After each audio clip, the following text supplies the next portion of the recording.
Good afternoon, gamers, and most importantly, Christian. Here we are. I'm gonna start off the stream by cracking open a cold one. because the boys also have cold ones. Oh, I have already.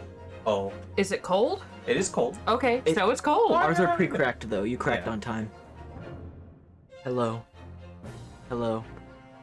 Indeed. Hi. Hope you are doing well on this fine day. Allow me to put my headphones on real quick so I can hear the game that we're playing. Who's driving? I'm driving. I mean, I think. Kristen. Yep, I think that Zach drove last time. Breaking open a lukewarm beverage with the fellows. Precisely. There we go. Episode 4. Can y'all hear okay? Part 2. I can't, yeah. Okay. I had to turn the volume down a little bit on my headset, though.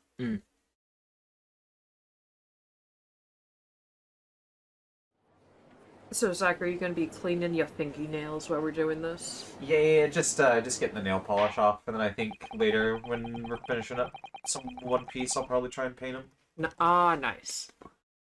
I have considered the defense counsel's request for further summation examination of the jury. And I have determined that the court must uphold the defense's judicial right to this procedure. We can only do this twice every case, right? I don't know if there's necessarily like a limit, but they never do it more than twice in a case. Gotcha. So, counsel, you will now proceed with your second summation examination. I presume the jury is ready, Mr. Foreman. We are, my lord. Very good. In that case, I must ask each of you now to state clearly and concisely for the court the grounds on which you find the defendant guilty of this crime.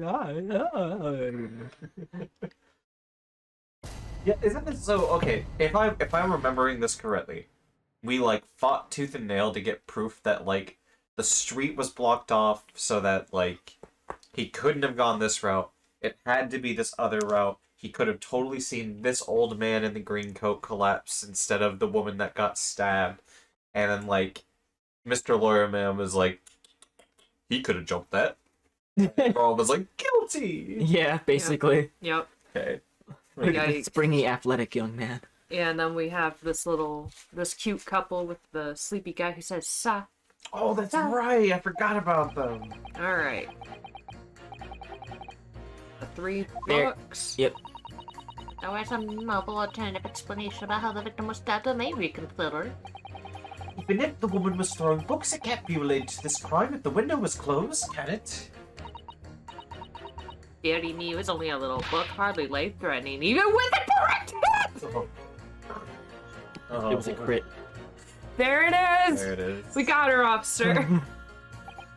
Well, I just want to get this over with. If I don't bring home some pay tonight, I'll be in a tiny bit of trouble. A titty? He did. Come to think of it, we had a fire at home a while ago. It gave me the sneezes. Oh, did it give you the sneezes, buddy? I want to like the judge has a wonderful beard, but like I want to touch the old man's beard. Yeah. I want. Oh, yeah. Yeah. Yeah, it looks like Santa. Like, this looks like cotton. Yeah. Yeah, it's a wonderful beard, but we know what that one feels like. Alright. What's my notable exception? My learned student friend was unable to find fault in the previous witness testimony. So the court must accept the fact that it was indeed the accused seen fleeing from the scene. And moreover, stop breaking that shit. No one else was even at the scene to commit the crime. Well, if the eyewitnesses are correct, it would seem as if the conclusion is somewhat set in stone. This is gonna be some batshit crazy thing where like the fucking wife of the officer like fucking stabbed this guy because she knew her husband was like sleeping Oh, on the shit. dog or something. You have to establish some other tangible explanation for the facts. But how? What would even constitute a tangible explanation here? Isn't it obvious? Who stabbed the woman and how? Those two details are all you need provide. Simply give us a name and a method by which the attack was conducted. And there I was thinking this might be hard. But Mr. Naruhodo, you have to do it, otherwise this really will be where the trial ends. No pressure then. No pressure, just do it. That's quite enough preamble. Proceed with the examination. Sorry, wait, did you say something? I presume you are prepared, Counsel. Yeah, we prepared. Oh yeah, my lord. Alright, focus. Ooh! The double slap. Clearly, the key to the summation examination is going to be juror number 4, the maid. Should I say Miss Garadeb? We have a book that disappeared from the Garadeb's house on the evening of the incident, and the 4th book found in the victim's hand. There must be a way to link the two. Yes, that's what we have to find. Using every technique I've learned in my short career so far, whatever it takes. Don't forget to keep an eye on Miss Garadeb and how she reacts, even to the things other people say. Yeah.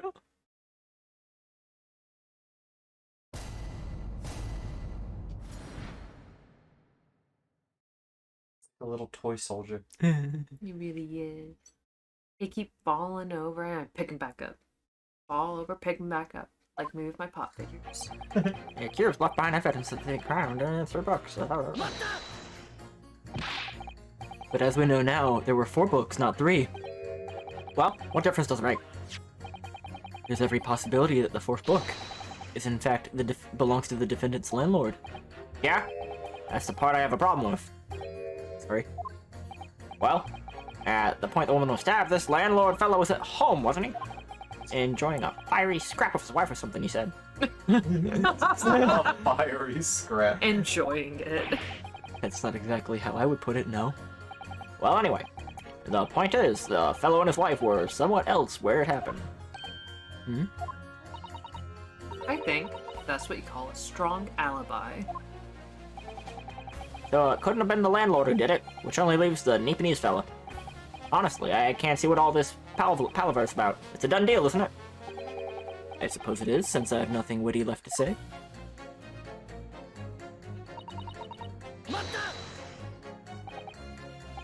So, you might be willing to change your decision, you mean?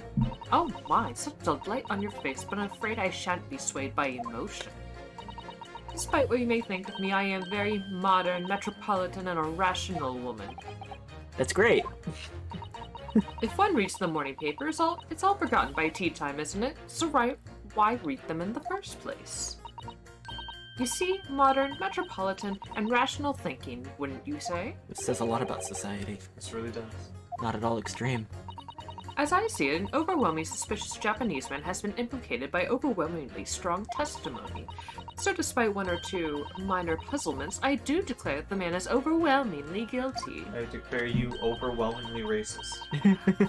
Modern, metropolitan, and rational logic, wouldn't you say? Overwhelmingly. But us modern gals aren't always delayed to embrace new fads, you know? So I'd be only too happy to consider an exciting new theory if you could come up with one. I'd be happy to do that too. If only I could. Let's do our best not to disappoint the modern and metropolitan young lady. Right. I'm glad you omitted rational there. Oh yeah, that's right. They already said this. That's right, they did. But what about the possibility the window was open? What about it? I mean, there's just no way it could have been. How can you be so sure? Prosecutor fellow over there said it earlier, didn't he? It was cold. It was very chilly. Winters in London are no joke. You don't want to invite that sort of cold indoors. So no, that window wasn't open. Us Londoners like sitting by the fire and staying warm, see? But you couldn't categorically state that the window wasn't open, could you? It just wasn't. They wouldn't have opened it. Then what's the point in even having windows, huh? Counsel, you will kindly refrain from childish bickering. Oh, Sorry. cute boy.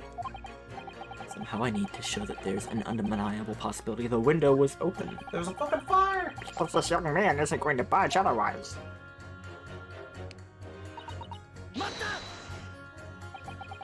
The little book was on fire at the time, was it not?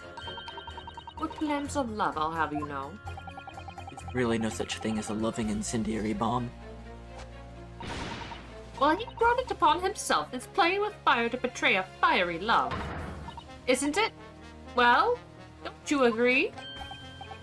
Oh, well, any kind of betrayal is certainly a bad thing, yes. But I think the argument might have arisen out of your misunderstanding, Miss Garrett.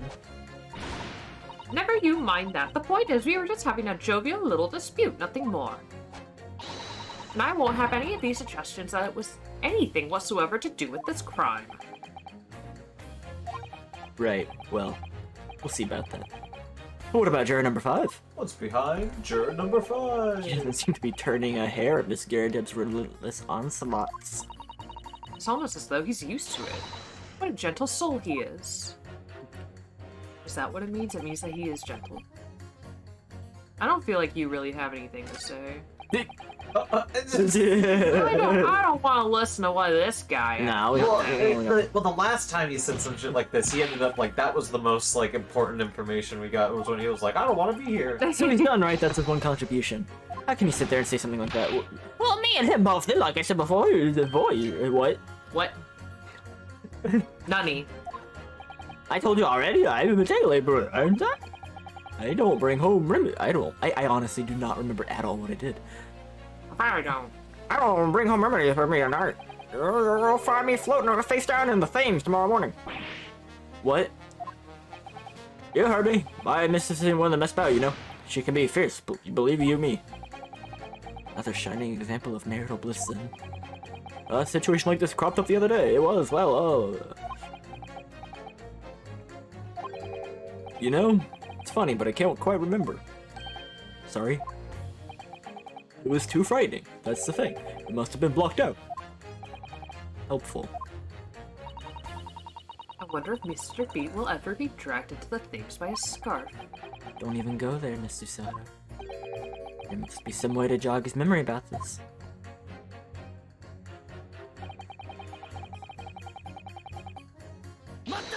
Gave him the Your sneezes. sneezes. Does that have anything to do with the decision about the defendant's culpability in this case? Sorry, what's that? You'll have to speak up, lad. Could you tell me more about the fire? It was last winter my grandchildren baked me a lovely cake on my birthday. It had 75 candles on the top, it did. What a sight to behold it was. You put candles on a cake? Was it some kind of devil worship? Oh, honey. Oh, no. Of course not. It was an angel cake to celebrate my birthday, obviously. It seems that's a common custom here in Great Britain, Mr. Naruhodo. Anyway, I mustered all my puff to blow 'em out. Only I must have blown wrong somehow. The flames didn't go out, but candles went flying all over the room. The furniture caught and everything went up. The whole place filled with smoke. Definitely sounds like devil worship to me. And then I opened the windows. And by the sneezes, I presume you mean a cold. How did you catch a cold from a fire? Isn't it? What if you asked what was the grandchildren, bless them, threw water over me and tried to put out the flames? And then, because the whole room had filled up with smoke, of course! Oh no! Oh, whatever. Alright. Oh, whoops. Yeah, I game- guess we won't find out. Thanks for coming to stream, guys. Yeah. Yeah, it's thanks for been- chilling with We us. ran out of Griffin. our free trial. We had to open all the windows to clear it! Fucking finally. Fucking fine. The windows! Microsoft Windows. A biting winter air rushed over me like the devil dancing on my grave, it did. I caught a terrible cold from it. Put me in the hospital for a while. I won't forget that birthday in a hurry. Yeah, I bet. I also wouldn't forget if I had water splashed all over me on my birthday and then they open up the window Because and of all it's this- cold outside. What a did- way to spend your first week as a 75-year-old man. It was devil worship, it was. So it was. But something about this opening story is playing on my mind for some reason. We need to demonstrate who, apart from Mr. Natsume, Yep, could have yep, yep. attacked the young lady on the street. Okay. So. Juror number 6 with juror number 3, who is saying that there is like no reason a Londoner would ever have their window open whatsoever. The only thing beyond that I can think is juror number 2 and juror number 4. The 2 ladies, so the wife is number 4 and number 2 is the one who was kind of open about changing her mind, but not really. What can we do with those two specifically, though? I don't know. However, Go with the stronger one first.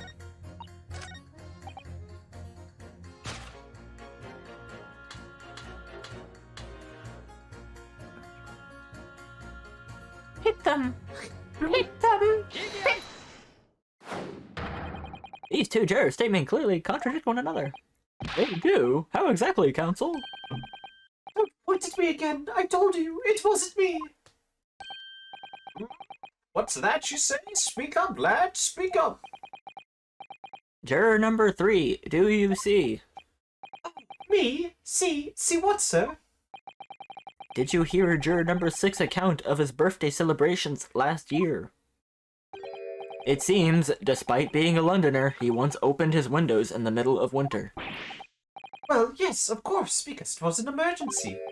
I mean, obviously, if the room was filled with smoke from a fire, you'd be mad not to open the...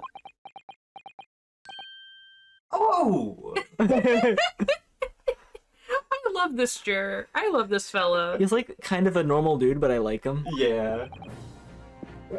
Exactly. On the day in question at the time of the incident, there was a fire in the Garrideb household. And Mr. Garrideb had the following to say about it. The whole place filled with smoke. Oh! Oh. Get her ass! Get her ass! This little icon. Can you take a screenshot real quick? I kinda wanna edit that later. Madam! Juror number 4, do you have something to say about that? Man, this tea is piping hot. Miss Garrideb! Oh, dearie me. What is the meaning of this? How dare you imply that I'm hiding who I really am? Yes, kill. It's imperative that you consider something for the court. So please, it's time to drop the pretense now. What is it? When the fire started in your house that day, did you or your husband open the window? What? I beg your pardon. What are you insinuating? The room would have been thick with smoke after the carpet and bookcase caught fire as they did. In a situation like that, it's inconceivable that you wouldn't have opened the window. And what if we did? Oh, all right then. Yes, you're right. My husband was frantically trying to open the window, which can't have been easy since I continued to give him a justly deserved book battering. Yikes. Even though your house was on fire? Oh, you never stop throwing until the anger subsides. It would be terribly bad for the nerves to do otherwise. Of course. I should have realized. That's a significant step forward, Mr. Naruhodo. You've managed to establish that the window was open. Fuck yeah. We came this far. We simply must have that added to Miss Garrideb's formal statement.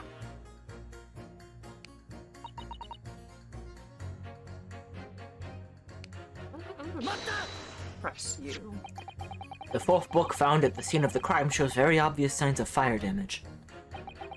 And the title of the book is The Lion's Pride. The same title, in fact, as the book Mr. Garrideb told us he had been reading. Well, I really couldn't say. On the day in question, did you or did you not throw at your husband the copy of The Lion's Pride that he had been reading?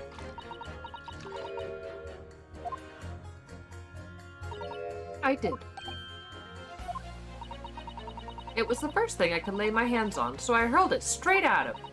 And now you come to mention it, yes. He was rather enjoying reading it, you're right. Why did you not reveal this information to the court from the outset? Because I couldn't, you insolent little man. I didn't remember. At times like that, you pick up and throw whatever you can lay your hands on, as you well know.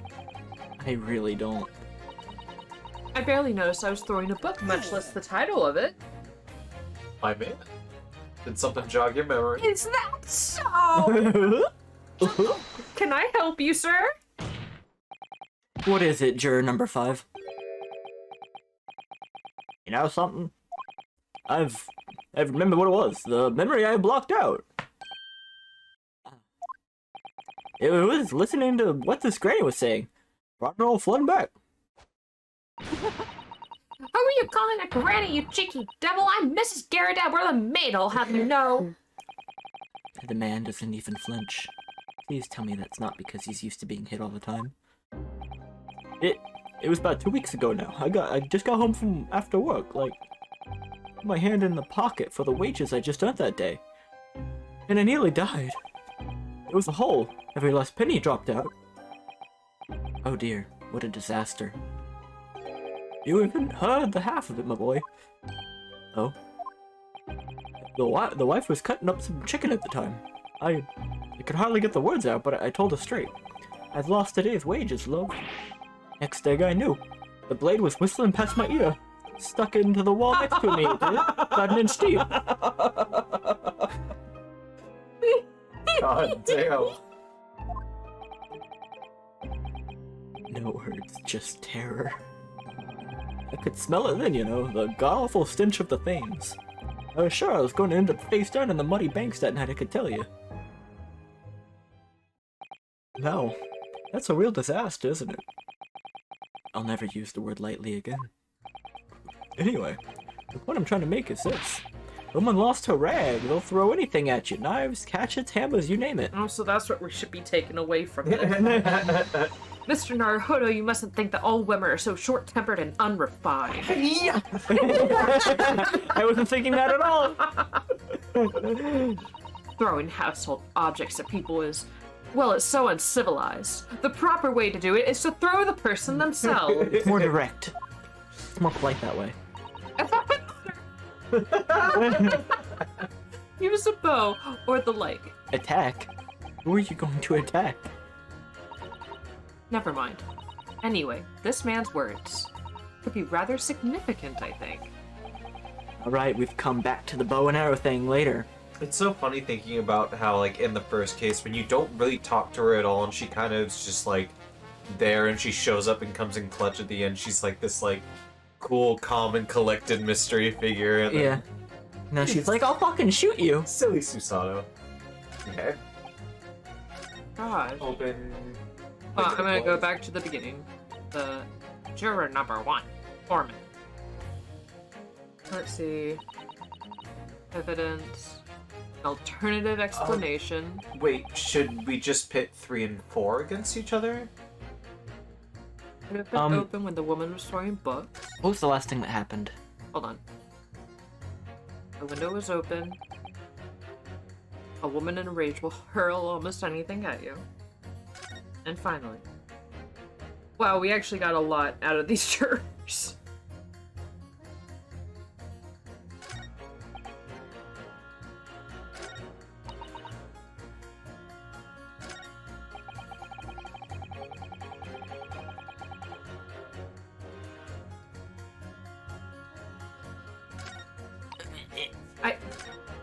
That seems like really straightforward, but that might be one. Nick, 3 and 4, what do you think? Nope. Nope. Okay. I won't tell you what it is, but I can tell you ain't that. Right. Will you tell? What's 1 and 2 again? She just wants, like, she's just like, I'm open to reconsider. Stuff behind evidence at the scene. Oh, wait a minute. Ain't no fucking way. What? Is it 2 and 5? Some alternate explanation. They'll throw anything at you. No, we're gonna try it. This fucking case. Oh, I have to press X. These two statements have a deeply significant connection. Good grief, you mean they don't contradict each other? Explain, counsel, at once. Juror number 2, do you think perhaps... Hear me out here. This could be one such novel alternative? Oh my, whatever do you mean? An alternative explanation as to how the victim was stabbed in the back. What are you talking about? Demonstrated that the 4th book, The Lion's Pride, that was found at the scene of the crime, originated in Mr. Garrett's room on the top floor of his house. Therefore, it's equally possible that some other object besides the book would have found its way from the Garrett household to the street below. What's that now? After all, Miss Garrideb could have thrown any number of different objects at her husband. Isn't that right, juror number 4? What are you insinuating now, you little beanful? You little twink! I'm beginning to think that ever since the true origins of the book came to light, perhaps she's had a feeling this might be what happened. Now you listen here, you Eastern Gala. As the foreman of this jury, I demand a straight answer. You give us this yarn about some other object making its way out of the house? But what? What is it? I'm really taking a big gamble here. That was a bold accusation to make, but I haven't had any real evidence to back it up. Certain that at the very least this warrants further investigation. Alright, Mr. Foreman, I'll try to explain the defense's theory. The other object that found its way from the Garrideb household to the scene of the crime was... My attorney badge.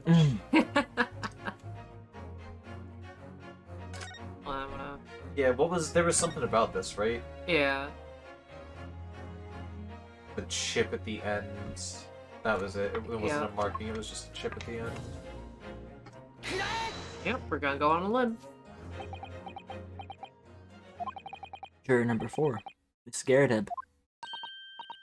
What now? I must apologize in advance for this. But I need you to confirm something else for the court. This knife. Have you seen this knife before?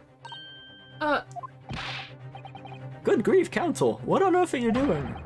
The weapon that was lodged in the victim's back, man!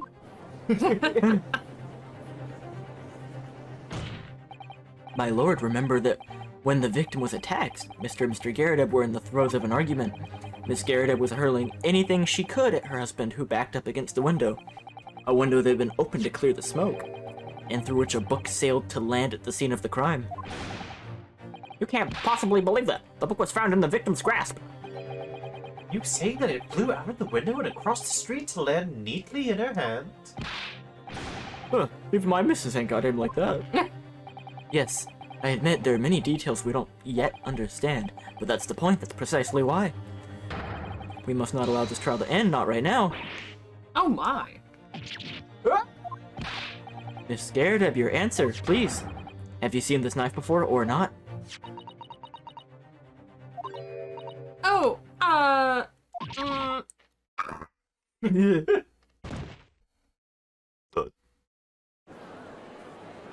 That's a gamer move right there. My lord. I wish to change my decision. I'm a woman of my word, after all. Thank you, madam.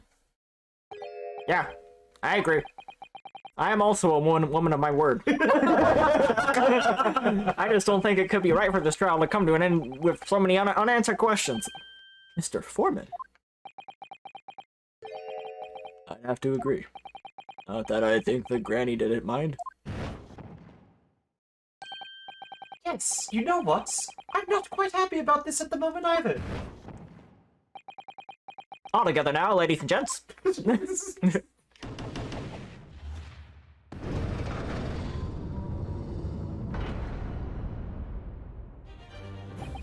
We did it!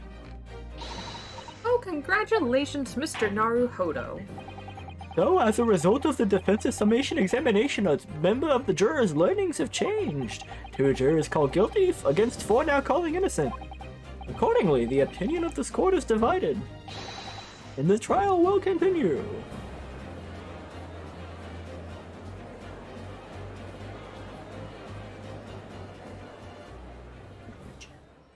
Yeah, this might be the last stream that Widget joins us for. For now. For now. Now then, Lord Van Zykes, does the prosecution wish to proceed? No. Fuck you, my lord. Uh-huh. This trial is rapidly descending into a fart. And I'm gonna blow it all away. Like a corked wine. The first few sips are bitter enough. What follows is so repugnant, it's good for nothing save the gutter. If I may, Lord Van Zykes, the defense has just put forward a credible alternative explanation for what happened. Credible? Is that your considered opinion, Mr. Foreman? The defense's argument is a joke to which I barely know how to respond, but let me start by insisting. You must all familiarize yourselves better with the relative positions of those places being discussed. What do you mean by that? What's his angle this time? It be more than apparent that between the crime scene and the Garadeb household runs a rather wide street, Briar Road. Look at this photograph. Every time I do, it makes me laugh. Which means that the distance from the Garadeb's house to the scene is some, yes, 15 yards. You remember this part, Christian? You remember what's happening? Let me see. 15 yards. That's around 14 meters. Well, that changes things. That's a little further than I imagined. As you ladies and gentlemen of the jury rightly noted as having portentous significance. Fourth book was found in the victim's clutches. In other words, the smoldering book wantonly hurled by the lady of the house traveled some 15 yards, to land on the opposite side of the road, neatly between the collapsed victim's fingers and thumb. Is that your final conclusion, my learned and deluded friend? Ooh! Ah! Ooh, Did the jackknife follow a near-identical trajectory to plunge into the middle of the victim's back? This fantasy is somewhat stretching the notion of having a bad day for the victim, I think. Even those pathetic serialized detective stories have more believable plots. Yikes. Susato was about to slam this man. There's nothing I can say to that. That prosecutor loves the sound of his own voice. I do too. Miss Susato. Serialized detective stories are pathetic, are they? How dare he! Kill him. Let's pick our battles here. My lord, might I be allowed to speak? As judicial assistant, you may speak for the defense. Yes, go ahead. You have to have a pretty high IQ to understand the adventures of Airlock Stone. Here's the talking stick. You have the floor, Miss Susato. The prosecution may consider the idea of fantasy, but what the defense has postulated was believable enough to persuade the jury to change its leaning. And as such, the court has a duty to explore this alternative explanation as thoroughly as possible. To that end, Juror number 4, Mrs. Joan Garadeb, must be called to testify and submit to cross-examination. Saints alive! Cross-examination of a juror.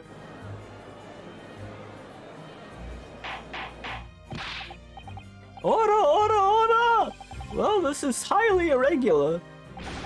It is unprecedented for a member of the jury to be summoned to the witness stand. God fucking damn it, man. And unnecessary. Lord Van Zykes. There are already witnesses in the stand whose testimony the defense may further cross-examine. My learned friend's farcical theory has any truth to it. And both a burning book and a jackknife must have flown through the sky before this couple's eyes. We must assume they would be able to testify accordingly, which one of them is asleep all the time. What say you, witnesses?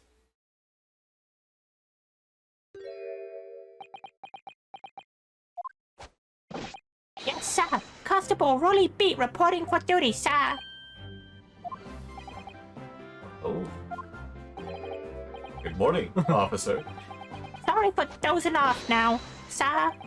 I haven't slept for a month on account of a villain who's appeared on my beat, sir. They are so heroic, these London bobbies. Tricia, my darling, I've been neglecting you, but no more. Oh, Rolly, my hero, you make me swoon. Very well. I hereby reject the defense's request. Oh. And order the witnesses in the stand to testify again. State forthwith before the court any details pertaining to the defense's alternative explanation of events. Yes, sir. Oh.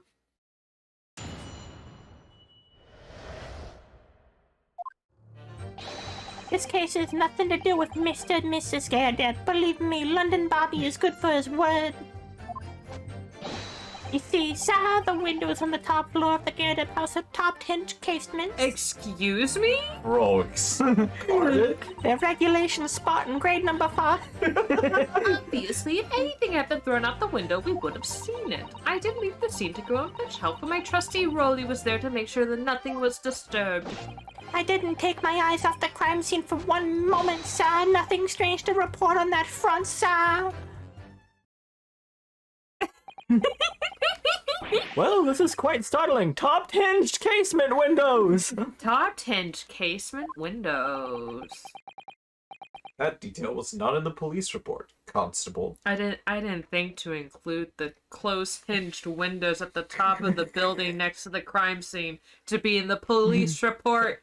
Prosecutor. Your pay will be docked for this. Yes, sir. Sorry about that. I've been a little drowsy. I'm so tired. You cannot excuse your sins with drowsiness every time, Constable. I'm so sleepy. You can't rely on your malnourishment as an excuse. No, sir. Sorry, but what exactly is a top hinged casement window? You. You ignorant slut. You cannot excuse your ignorance with such trite remarks, my learned friend. Of course. Sorry. I found it. It was in the logbook. Right, I'll try. Back to the windows. So the window opens in order to allow air to circulate inside the house. Top hinged. But as it's a top-hinged casement window, it swings open along the upper edge, you see? It's quite the trick shot she got with that knife. Huh. But you've rectified your ignorance. A casement window's most prominent feature is its stay. A metal bar which prevents the window from being opened beyond a certain amount. It prevents it opening? This is news to me. Absolutely correct, sir. In other words, if a book or knife would have been thrown through the open window, it would have clattered against the pane and fallen straight down to the pavement below. No. You see the problem then? Good. Your education in windows is complete. There was never any possibility of either the book or the knife traveling 15 yards over the road. That is, unless the window pane had been shattered, something we've discounted already. That can't be. Did you see that? Oh. Did you see that, Rolly? That young Japanese man just collapsed in agony. Oh yes, darling. I saw it. I saw how the crumb of the face. God, love you, Rolly. Who couldn't crumble before this man? Oh, Rolly, you're so strong. How is this happening? I haven't even started the cross-examination yet, and already my argument's been destroyed. Counsel, if you could drag yourself upright again, the court awaits your cross-examination. My lord, another desperate situation.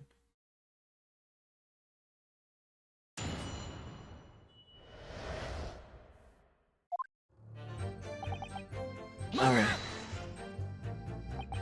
How can you say that for certain? Very good question, sir. And the answer is this. It is a notable founding principle of the force written on it is a reminder to all us policemen of our sworn duty. You showed us that before, didn't you? Did he? I can't say I remember. Yo, bro, same.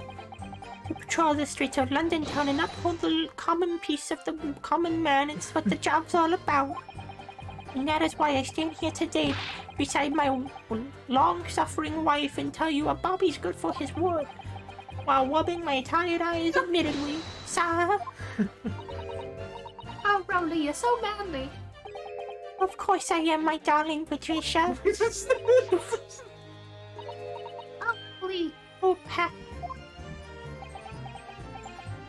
bother. No, none of this is what I meant. Then how can you say for certain this case has nothing to do with Mr. and Mrs. Garrett? Oh, I see, sir. You should have said so earlier, sir. Yeah, well, can you answer the question? It's a waste of time. Absolutely, sir. I will answer to the fullest of my abilities, sir. There's a surprising reason why Mr. and Mrs. Garrett domestic dispute can't be related to this case.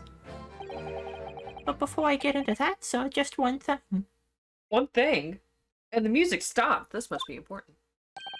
Yes. I'd very much like you and all your countrymen to understand the great British institution of Scotland Yard. So I hope you'll take some tales of us London Bobbies back and how we uphold our guiding principles. I wasn't planning on going back just yet. I've only just arrived. So to that end, sir, I'd be happy to lend you my warrant card for your perusal. But I must warn you, you won't be able to get through it without shedding a few tears. I love the 0w0ification of this man. Honestly.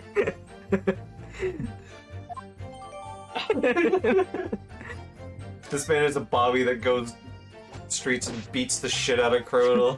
He's like, Oh, little old me. Oh, Oh, I hope it didn't point too bad, sorry. trying to preserve peace within the beat. 20 miles! Uphill both ways in the snow!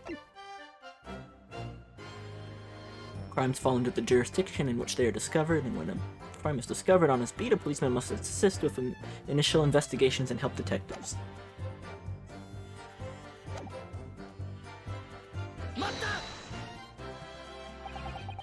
By which you mean they don't fully open, is that correct? Yes, sir. They're just there to allow a little bit of air through the house, you see. So they're restricted as to how much they can open. or anything thrown out of the window from inside the room would simply strike the pane and fall to the street directly below. Clarity, allow me to mark the map. Here is the location where objects would have fallen. Yes. Directly opposite the scene of the crime on the other side of the rather wide road. Would it have been so hard for somebody to mention this top hinged casement thing before? Well, I have another question for you, Constable. And what would that be, sir? How do you even know? Why would you have any idea what sort of windows Mr. and Mrs. Garrett's house is furnished with? Well, sir, it's very simple. You see, I helped with the investigation yesterday. Ma'am. Aw, you look so cute. And you guys little icon stuck in on that little strap. How cute, anyway. Do you have something to add, Mrs. Beate? Sorry. You look, well, delighted. Is there some particular reason for that? Oh, I was just remembering, that's all. We really were so lucky. Lucky? What do you mean? Well, of course I feel terrible for the poor woman who was attacked. Don't misunderstand me, please. But we were just so lucky it didn't happen on Rolly's beat. It was so close, you see. Oh, I hadn't realized. Oh yes, that street, Briar Road, that's the boundary between Rolly's beat and the next one. Isn't that right, my love?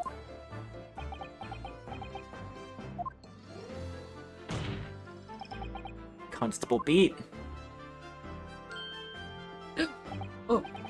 Oh, yes, that's right. That's the reason I was helping out with the interviewing the occupants of the Garrett household yesterday. The house is on my beat, you see, sir. That really was cutting it close. Then, Constable, I wonder if you could clarify something.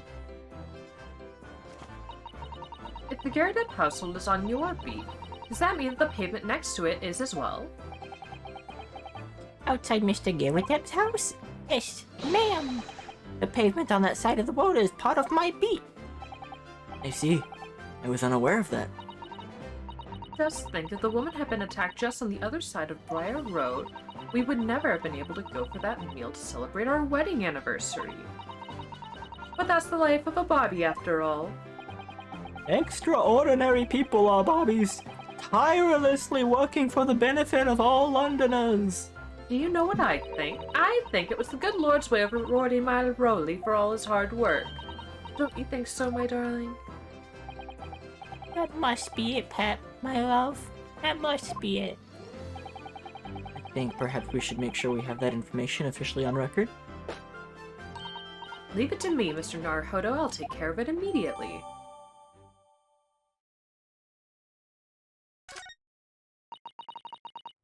And now it's my turn, I think. You are correct, but first, before I press this, I'm gonna look at that updated case file. You know, just cause. Reporting officer, it was on the east side. She's unconscious. The single stab worm assailant. Oh gosh. On the east side.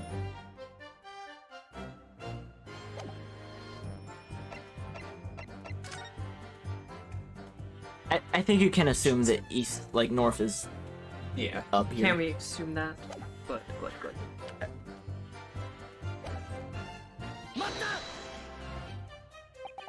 But according to my notes here, the sun had gone down already and it was dark. Oh, but Rolly and I were strolling along, gazing at the night sky and looking for our lucky star. Sorry. The star that will guide us to eternal happiness. Can't it guide you to answer the question? Damn! Got Can it it! guide you to get some bitches? If a flaming book had cut across the sky in front of us, it would have lit up like a shooting star. And if I'd seen a shooting star, I would have made a wish upon it. Let Rolly be an inspector, I would have said 3 times at least. Oh, Of course, with the smoke and everything, we couldn't actually see any stars. In short, are you trying to say that neither a book nor a knife crossed the sky before you? Yes, sir. That is correct, sir. It shows the night sky wasn't as starless, sir. It certainly seems like they're telling the truth. and then we saw the poor woman fall to the ground, so we ran straight over to help her.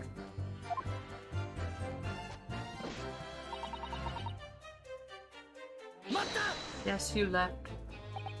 Yes, you said that you went to a nearby police box to fetch another officer, is that right? That's right, yes.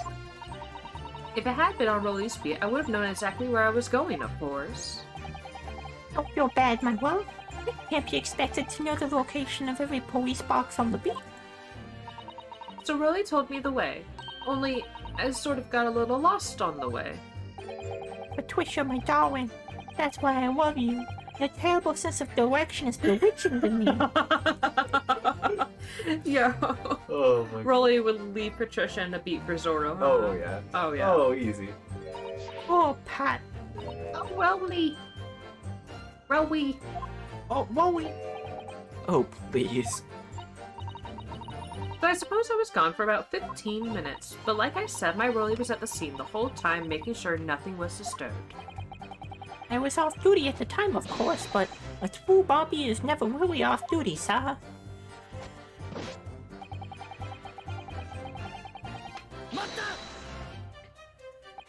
Nothing to report. That's correct, sir. I had my eyes wide open the entire time, never looked away for a second.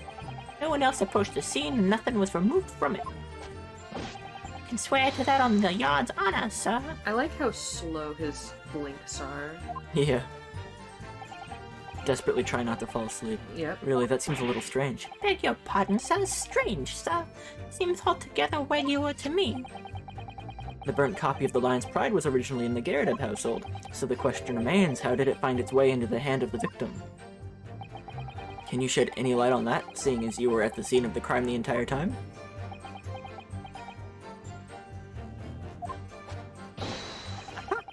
Would it be a different copy, sir? One that just happened to be burnt as well? Even if that were possible, why would the victim have been gripping a book like that in her hand? As we can see from this photographic print, she had a bag over her shoulder. Well, sir, that book was in the lady's hand from the moment we arrived on the scene. Is that so? There's something about this statement not sitting right with me. The two mysteries of how the knife ended up in her back and how the book ended up in her hand. There must be some common thread between them. Can I ask you something? Please, Mr. Warrior, sir. Oh, yes, of course. What is it? You're doubting us, aren't you? I can tell. What? I wasn't. I mean, what's she doing? Please, just because I'm a woman, that doesn't make my testimony any less valuable.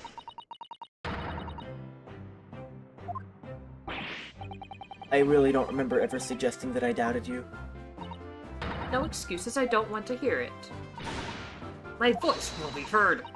You'll let me speak, won't you? Yes, Miss Beate. I will allow you to supplement your testimony if you so desire. Sometimes the path of least resistance is the sage one. That was a very loud mutter. I heard that. That Japanese man thinks a policeman's wife word counts for nothing, does he?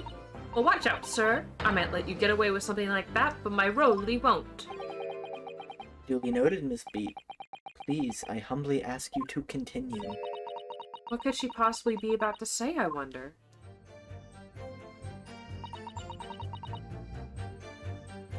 I'm gonna take a sip of Monster. Yep. Energy drink. Yep. Spit.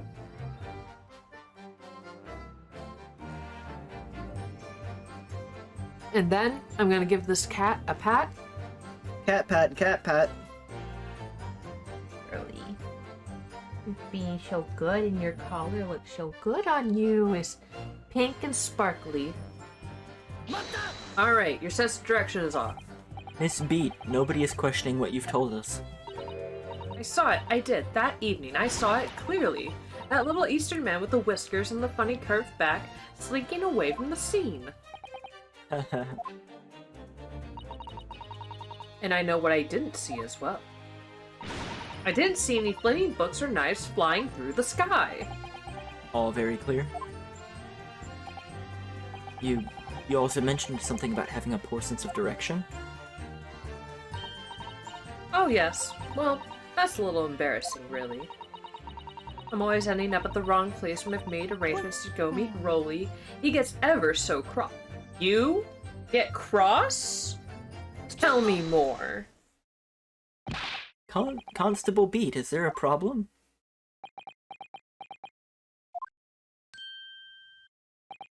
Yeah. No, sir. No problem, sir. Did you hear your wife's remarks just now? Did it bring something to mind, perhaps? Oh, well, in a way, sir, yes, sir. I was just remembering the same thing happened that evening, is all. You mean Miss Beate lost her way? On the night of the incident? Well, you see, I sent her off to a police box and the next beat over from mine. She was gone a bit longer than I was expecting. I thought she'd come back inside 10 minutes, but my darling was gone for a good 15. Oh, Roly, you're such a tease. But the reason I was so long was because of the bouquet, silly. The bouquet? Sorry, what bouquet are you talking about? Oh, it was a present for our wedding anniversary. Roly's so romantic.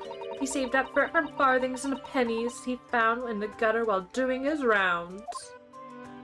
Yes, how romantic. I'd forgotten all about it until just now. Had you, my darling?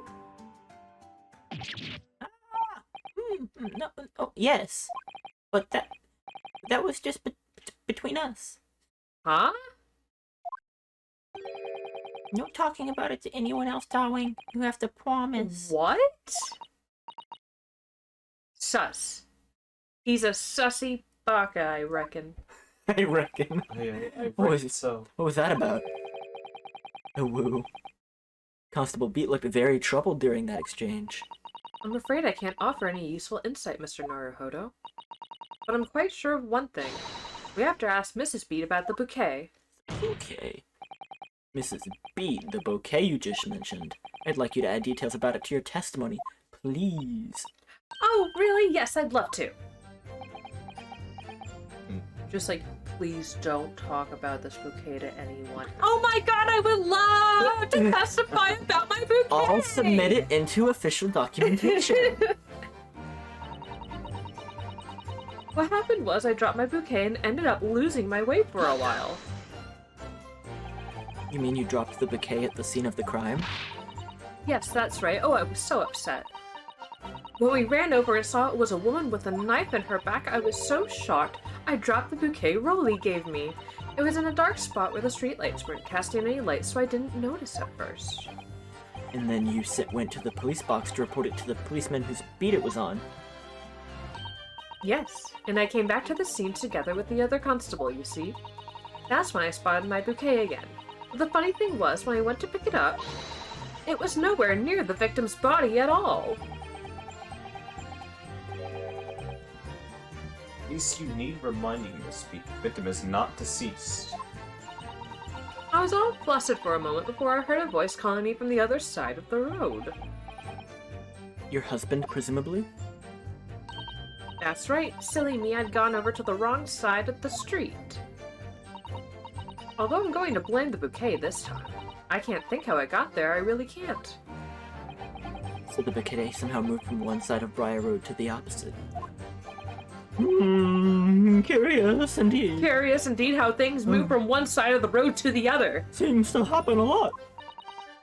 Isn't it? But the worst of it is, I forgot to pick the bouquet up again when we left the scene. That beautiful rose really bought me. With that chain from the gutter he spent so long collecting.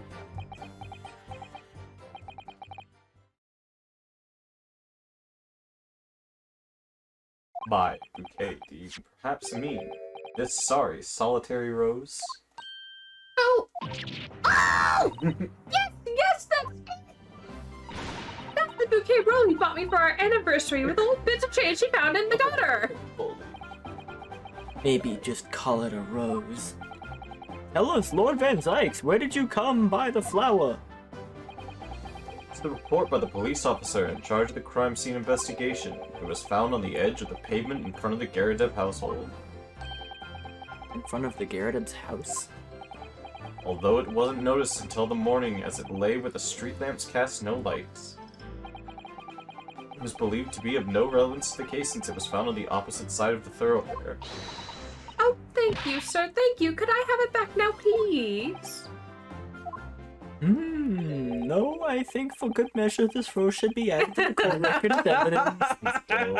Cuck judge. Oh.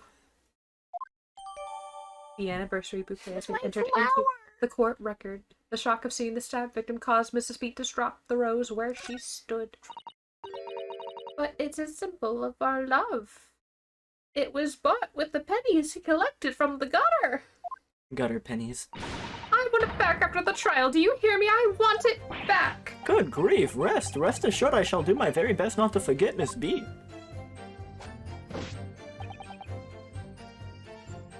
Nothing strange to report. Does it strike you as strange That the rose... and needing to be reported? Potentially? But like, Zach, do you find it strange? so okay. So the rose, she dropped it right where she stood. She's standing right in front of the Garadeb household where all the other shit would have dropped. It is weird, but I can't find the like specific of it yet. She left, and then when she came back, the rose was on the opposite side of the street. So when she initially dropped the rose, it was next to the victim? Yeah, in front of the house. And then when she got back, it was in front of the Garadeb household. The rose was on the opposite side of the street from the body when she got back. I'm gonna present the rose. I'm gonna do that. We're gonna see where this takes us.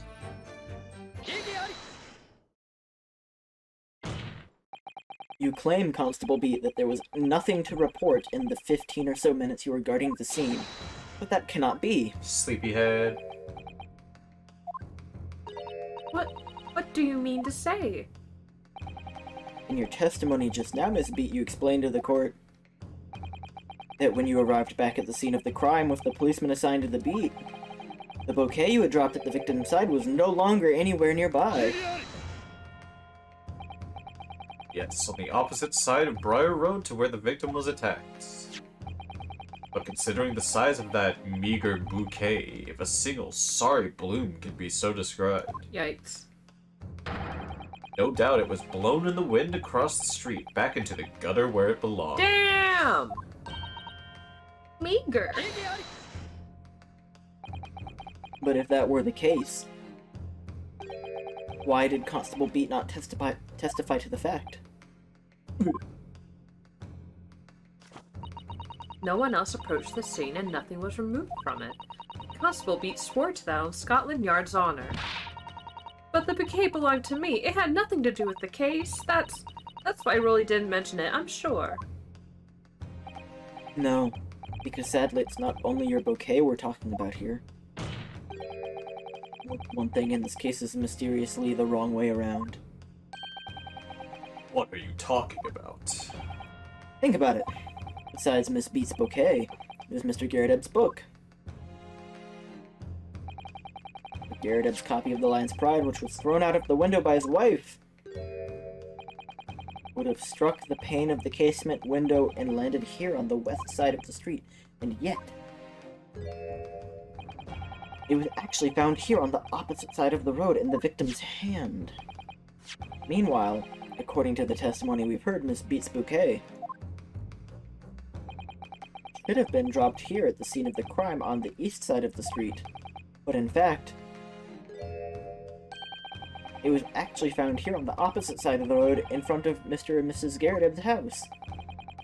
There's no logical explanation for those things, unless somebody deliberately moved them. What are you trying to say? The way you're talking this makes you sound like... It sounds like you think my Rolly's done something wrong. Don't you listen to a word that scrawny lawyer says. Whittering on about books and bouquets, why should we care? It's nitpicking, that's what it is. Oh good, Miss Garredeb's come around. You might call it nitpicking, Miss Garredeb. But deliberately meddling with the scene of a crime is a criminal offense. It's called, bad. Tampering, Mr. Naruhodo. But the person responsible for this tampering cannot admit to it, for a very subtle but compelling reason. Tampering? You barely heard the term before. Pick up a book. Tell us, my learned friend, who would possibly have had cause to carry out such an elaborate deception? Yes, there is someone who tampered with the scene of the crime that evening. All the evidence and all the testimony points to the one particular person. Counsel, I must demand you substantiate this conjecture. Who are you saying is responsible for tampering with the scene of the crime? I don't want to say it. You don't want to It's say a Sato. It's fuck. How could you? Not Strongheart. Are they implying it's Rolly? Are you implying it's Rolly? He is the only other person there. Well, okay, unless it was the fucking victim. Unless they went dead on the ground, Rolly fucking passes out, and she's like, you know, this rose is really cool, but I'd rather have a book in my hand when I die. Crawls across the street, swaps them out, and calls back. I wish it was that. I want this to be wrong. Please let me be wrong. Obviously, there's only one person it could have been. Constable Beate, it was No! you! What? A policeman? A member of Scotland Yard? What nonsense? Why would my Rolly do something like that? There's no one straighter than my...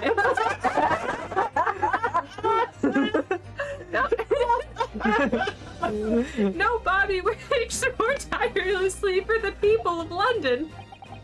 Mrs. Beate, you said in your testimony that your husband asked to go to a nearby police box to fetch the officer on duty.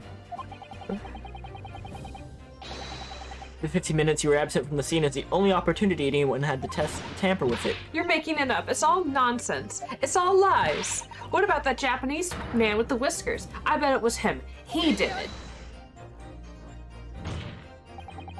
If that was true, Constable Beate would have seen him do it.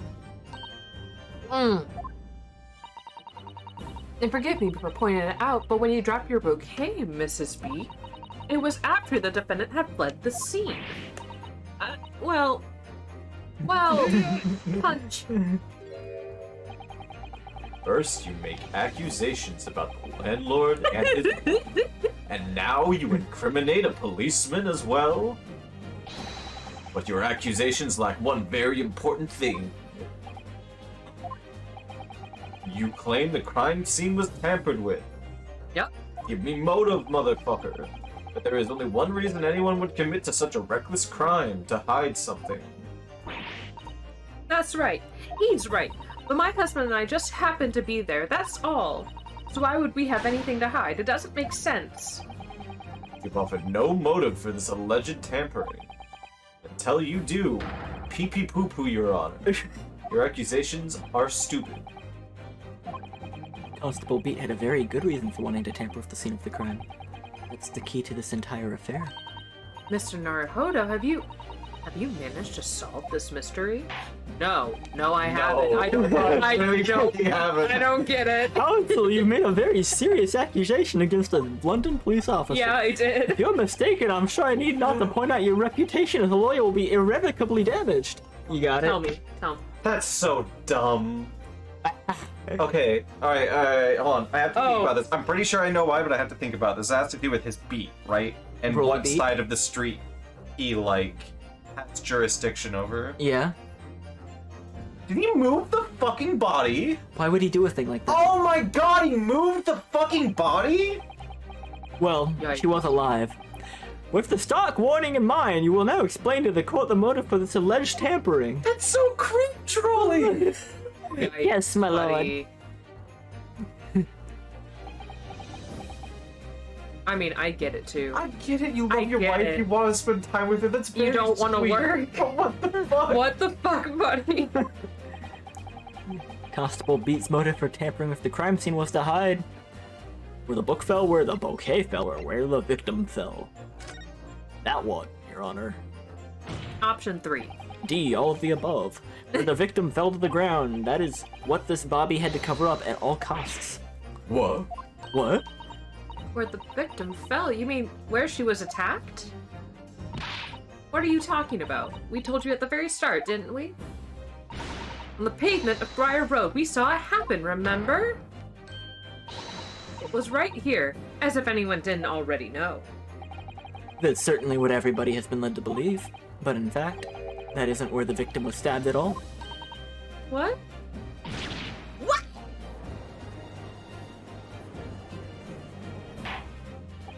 I'm beginning to wonder where this tumultuous trial will end, Counsel. Wrap it up. If that's your assertion, then the court is dying to know, my Nipponese friend. Lamau.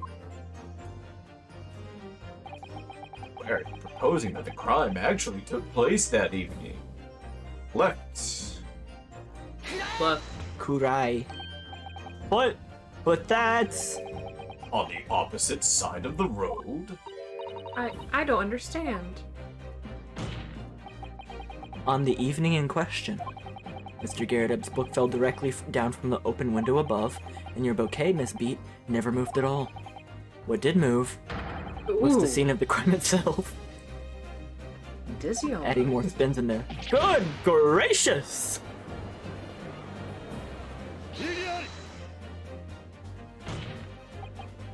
Perhaps you haven't been listening to the ample testimony the court has heard. These witnesses both saw the moment the attack took place. That's right. I saw it with my own eyes. It was 5 o'clock in the evening and already dark. There was the typical London fog on the ground. When you saw the incident unfold and ran to the victim's aid, it was actually on the west side of Briar Road. No, that's not true. It can't have been. You're horrible with directions, I don't believe you. Yep, Oh, precisely. It's not that I don't listen to you because you're a woman, it's because you have bad sense of direction. Rolly's head down, everyone thinks he's sleeping, he fucking they accuse him, he's got the fucking Sharingan, he's like, yes, yes, I did it, I was so sleepy.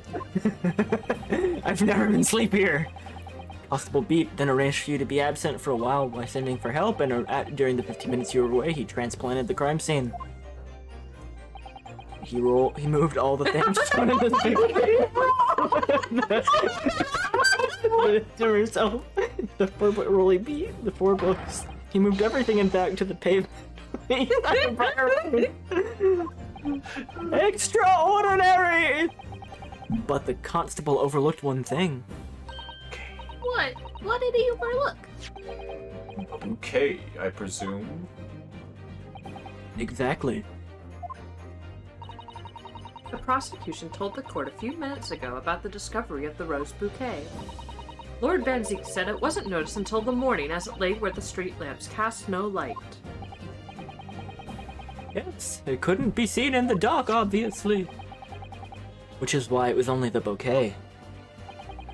It was found in its original position on the pavement on the west side of Briar Road.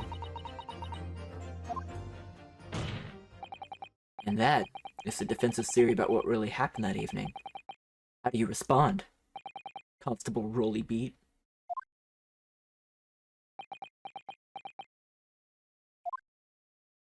I'm very sorry. Oh, well, I'm very God fucking damn it, Rolly.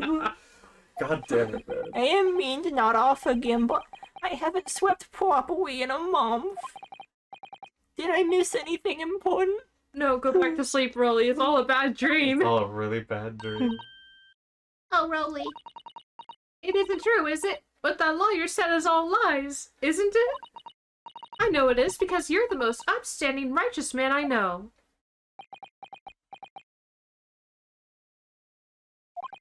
I had a dream. A terrible dream. This thing. I did that night. God really gives his hardest battles to his sleepiest soldiers. Everything come out. Everything exposed. Only, it seems... It wasn't a dream at all. Golly! Order! Order! Order! What on earth is happening? What is the meaning? Going on? Oh, Rolly, why would you do something like this? Moving a corpse is a criminal offense, isn't it? It wasn't a corpse, dearie. I didn't know that. Probably. You were... Wishing the victim dead should be one too. Yikes. Constable, explain yourself! Why would you do this? As a respected member of Scotland Yard, your duty is to protect the good people of London Town. I can't say, sir. What? Really am ever so sorry about all this. For damaging the Yard's reputation for everything. I have a possible explanation. Your Honor, he loves his wife. Oh, For why, on that particular evening, Constable Beate felt compelled to move the scene of the crime. I can think of one reason. What? How could you possibly know? You, a foreigner, presuming to understand the mind of a Scotland Yard policeman. Are you familiar with the concept of love? And yet, Lord Van Zykes is it the foreigner who has uncovered the startling truth of the matter thus far. yikes. Get on. I believe it is beneficial to the court to hear this extraordinary young lawyer's theory. Counsel for the defense, if you please. Yes, my lord. Now then, I think you had better show us some evidence. At once, my lord. England, Japan, it makes no difference where you come from. Human emotions are the same. And I think I have a fairly good idea of the feelings behind this man's actions. What gives away the motive for Constable Beate's unthinkable actions? It's my armband! It's the rose, right? Woes. Stealing woes. I realize that I'm a foreigner in this land and I have only just arrived from Japan, which is why all this information about London's so-called bobbies is completely new to me. I've learned that, though honorable, patrolling the beat is the most demanding work in the world, for example. Keeping the peace, looking after the citizens on his beat in all kinds of ways. There's no doubt that the young Bobby is charged with a great deal to do each day, certainly. But for Constable Beate, the day in question was special. Special? How? on account of this bouquet, my lord. Oh, yes. It was our very first wedding anniversary. Constable Beate had worked so hard to be able to afford this simple gift for his wife, and was so looking forward to taking her out for a celebratory meal. He and Miss Beate stumbled upon a crime along Briar Road.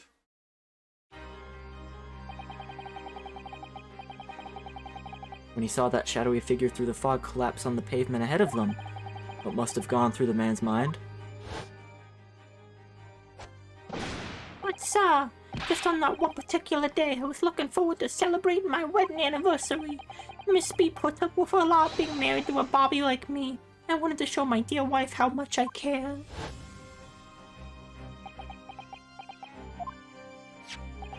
This is the warrant card that Constable Beate offered to lend to me earlier. Inside, among the rules for patrolling a policeman, it says, when a crime is discovered on his beat, a policeman must assist with initial investigations and help detectives. Aha! Constable Beate. Is that, or is that not the reason why you moved the whole scene of the crime that day? Yeah. Everything you said, it's alright. So that's it. It's all to do with the boundary of your beat. Oh, Exactly. To summarize, the incident actually occurred on Constable Beate's beat. Good gracious, Constable, do you realize the gravity of what you have done? It was the first time since I became a cop that I'd ever cursed God. Stay close to me, Pat. The criminal could be lurking somewhere. As we ran over to the scene, I had every intention of doing my duty as a police officer. We've got to report this station as quickly as possible. And then it dawned on me. I realized where we were, where the victim was lying, and what that meant for me. When a crime is discovered on his beat, a policeman must assist with initial investigations and help detectives. Why here? Why did this have to happen here? And why tonight of all nights? Why?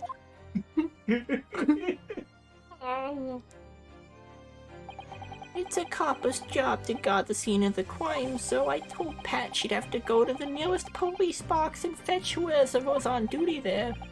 It was then when I opened my mouth to speak, it just came out. I couldn't believe the words that were coming out of my own mouth. This is the beat next to mine, Pat. You'll have to go to the police box that covers it. Turn right along Measham Street, and then...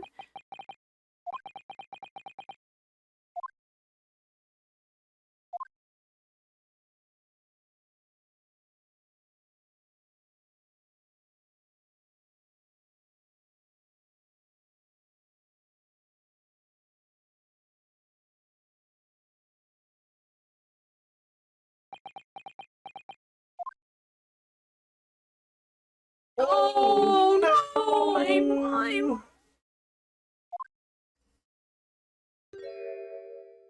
I'm sorry. I'm so sorry. it's okay, Rudy. Homie! It's okay, Bobby. Oh, Constable. I just wanted that one night to take my Patricia out for dinner. Oh, Rory. Just that one night.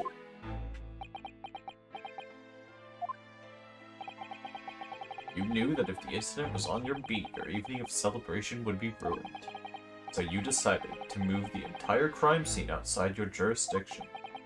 Just across the street to the east pavement of Briar Road, which falls under the neighboring beat's care. You see, I thought... Well, I was sure the victim was dead, you see. I beg your pardon. Oh, of course he did. Otherwise, my Rolly would never have left the poor woman on the freezing cold pavement. Ah, I see what you mean now. But God got my back for my sins, didn't he?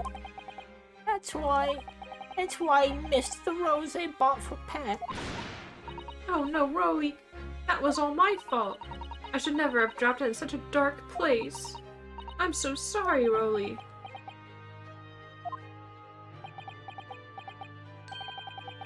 And can you tell us, Constable, how many books did you move from one side of the road to the other in total?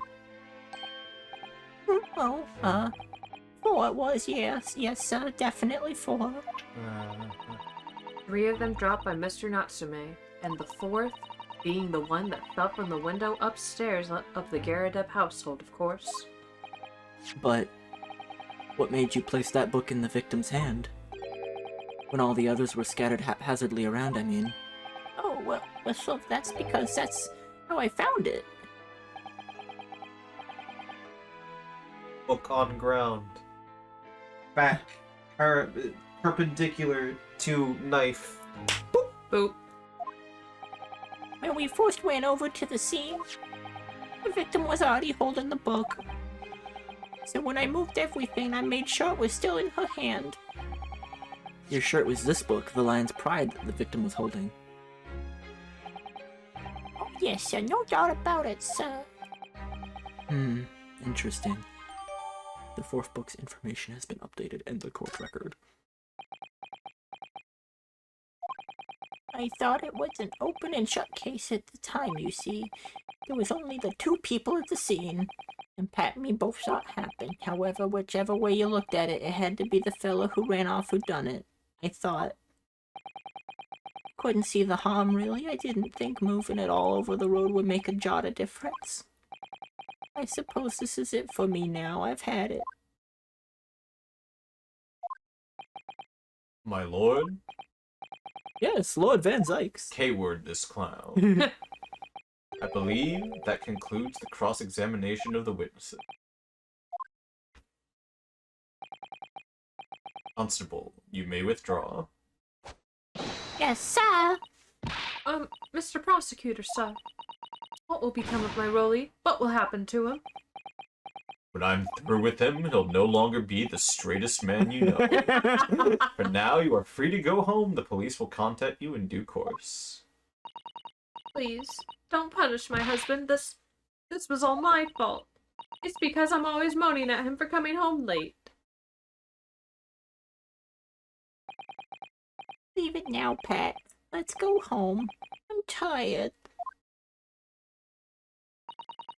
All right then, my love. One last thing, Constable. Sir? Let this be a lesson to you. In a criminal investigation, every detail matters, however insignificant it may seem to you.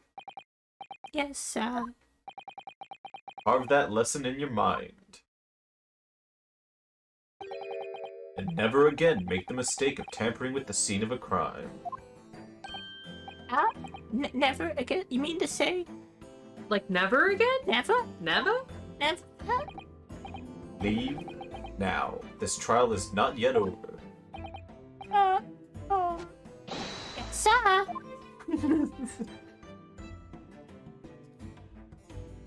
Well, damn. Well, quite a startling revelation, I must say. Startling indeed. Whoever thought of a third-party transplant in the entire scene of a crime like that? Indeed, my lord. Nevertheless, there are some immutable facts here. Principally, that the accused, Mr. Soseki Natsume, is the only person who could have possibly committed this crime. Bro, shut your pretty face. No, I disagree. Now that we know the true scene of the incident, there is someone else. Another person who could be responsible for the knife in the victim's back. Forgive me for being presumptuous, but I believe the prosecution is probably well aware of the possibility already. Lord Van Zykes, is this true? Very well. Name the person if you will, and if further investigation is warranted. Prosecution has no objection to the trial continuing. You will name this other person who could have perpetrated the crime. This is maybe like one of my least favorite parts of Ace Attorney games, is when it would be easier to just like, it's so obvious. I don't know. Is it her? I mean, yeah. Yeah. Yeah. Yeah. Like all this extra song and dance. Yeah. Uh-huh. The defense would like, once again, to cross-examine a new witness, my lord. Once again. My assistant made the same request earlier in order to finally reveal the truth about this case. It's imperative we cross-examine juror number 4, Miss Joan Garrett. Me? Me? Oh, dearie me!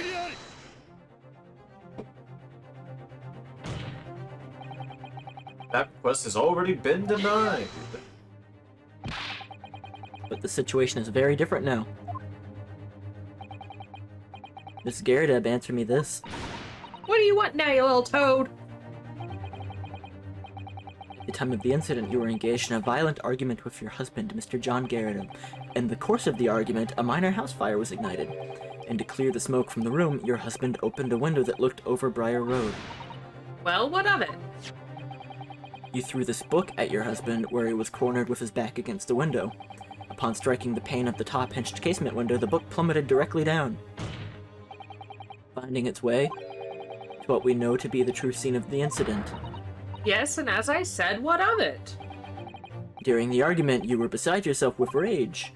As such, you threw not just books, but anything you could lay your hands on. So let me ask you one more time, Miss Garrett. This knife, the one removed from the victim's back, have you really never laid eyes on it before?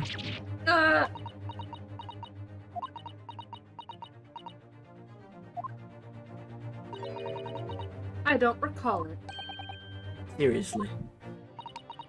Am I supposed to remember everything I picked up and threw at my husband? And anyway, the man over there and all that regalia said members of the jury needn't testify, did he? Conveniently, yes.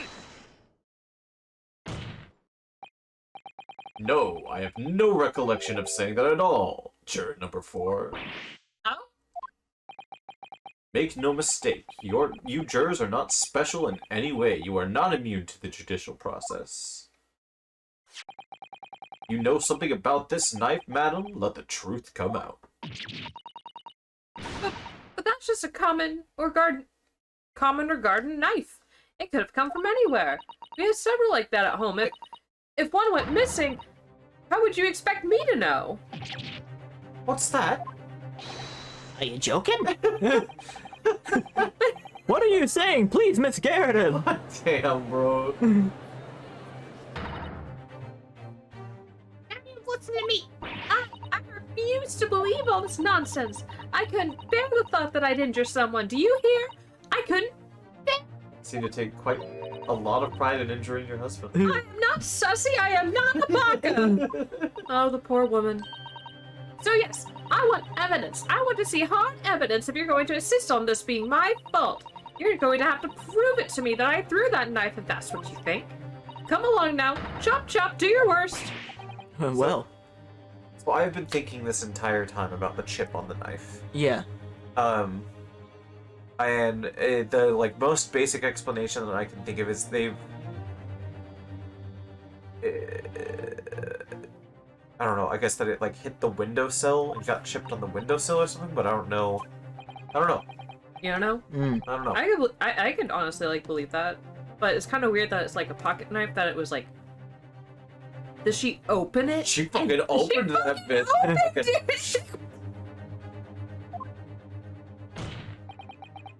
Take the stand, juror. What? Prosecution does not object to the defense's request to cross-examine this woman. Thank you, Lord Van Zykst. I'm going to have to testify? Everybody gets one. Juror number 4, as I'm sure you will appreciate, having observed it with your own eyes today. Witness testimony can lead to the most extraordinary truths being unearthed, truths which the witnesses themselves may not even be aware. Oh, dearie me. So I demand your full and unadulterated testimony, Miss Garrett, and mark my words, in this court of law today, we shall extract the truth. Do you concur, counsels? I like this judge a lot. Yeah. Certainly, my lord. Oh, that's what I'm hoping for, my lord. Out of all the ones in the series, he's like the most reasonable one, I feel like. Yeah. It's such a strange feeling. For the first time since arriving in this country, it actually feels real. I am the Ace Attorney. I'm here in the Old Bailey, and I'm a lawyer. No show, bro. Nope. Not yet. Witness, state your name and occupation. Oh, yes, my name is Joan Garrison, and I'm a juror and such like. It sounds like even she doesn't know if she's a housewife or a maid, or what anymore. The court has decided your testimony is required in order to clarify matters in this case. Do you understand, madame? Yes, my lord. You will tell the court everything that took place in your household on the evening in question. I warn you, do not attempt to hide the truth. Oh, dearie me. Chin up, Joni. Nothing to worry about now. I have it. Yep. Oh, I didn't know you were here, John. Wasn't only you in the room that day, old thing, was it? Rather think I had to testify as well, don't you? But what about your knee, dear? Don't you worry about that. Hardly notice it. I'm not the sort of chap to leave a comrade to face disciplinary action alone. Oh, John. I presume you are Mr. John Garrison? Sir, former second lieutenant of the 3rd Regiment of the 4th Northumberland Bustlers, sir. See my fair share of action and now living the quiet life as it were. Quiet life? Were you not engaged in an incendiary battle with your spouse on the day in question? Oh, he put his medal on. Ah, well, yes, That is quite. cute. Precious. I believe this may represent a first in the proud history of the British court. Calling a juror to the witness stand is unprecedented. However, the court will hear your testimony now, juror number 4, and that of your husband as well. You will recount clearly and concisely the events in which you assaulted your husband. Sir, at once. Do not dip your pipe in my tea. The battle of Garrett.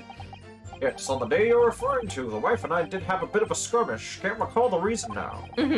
Knocked the candlestick over and set fire to the carpet. Soon had it out, though, and had the window open. Meanwhile, I was picking up whatever I could find to throw at him. Plenty of knives around our place. Can't say I'd notice if 1 or 2 went missing, I'm afraid. That bally thing in the victim's back really was one of ours. You'll have a job proving it, I think. It sounds as though it was quite the battlefield in your household that evening. So watch us press on that third statement. He's like, well, I do know of this one knife. It has a chip in it. It's gonna be something like that. No, the one knife that's a little fucked. The silly woman, there's always the edge of the knife is stuck in the apple every time she feels it. Though an entirely one-sided assault, it seems. The enemy caught us on the hop, sir. Had no choice but to dig in and take defensive measures. To be honest, if the enemy had kept shelling us for another minute, we'd have been toast. Of course, a veteran such as myself is only too aware that on every battlefield, you're just a gnat's whisker from death at any moment. Are we still talking about a marital quarrel here? Well, I must say I'm dubious that this testimony will shed any light on the origins of this jackknife. In combat, one's focus narrows such that surroundings are barely noticed. These witnesses may not have been able to offer anything more than they have already testified. This may be a dead end. Van Zeeks may be right. Well, whatever the chances, we only have this last cross-examination to uncover the truth, Mr. Naruhodo. Yes, I'm afraid so. Very well, counsel. Begin your cross-examination.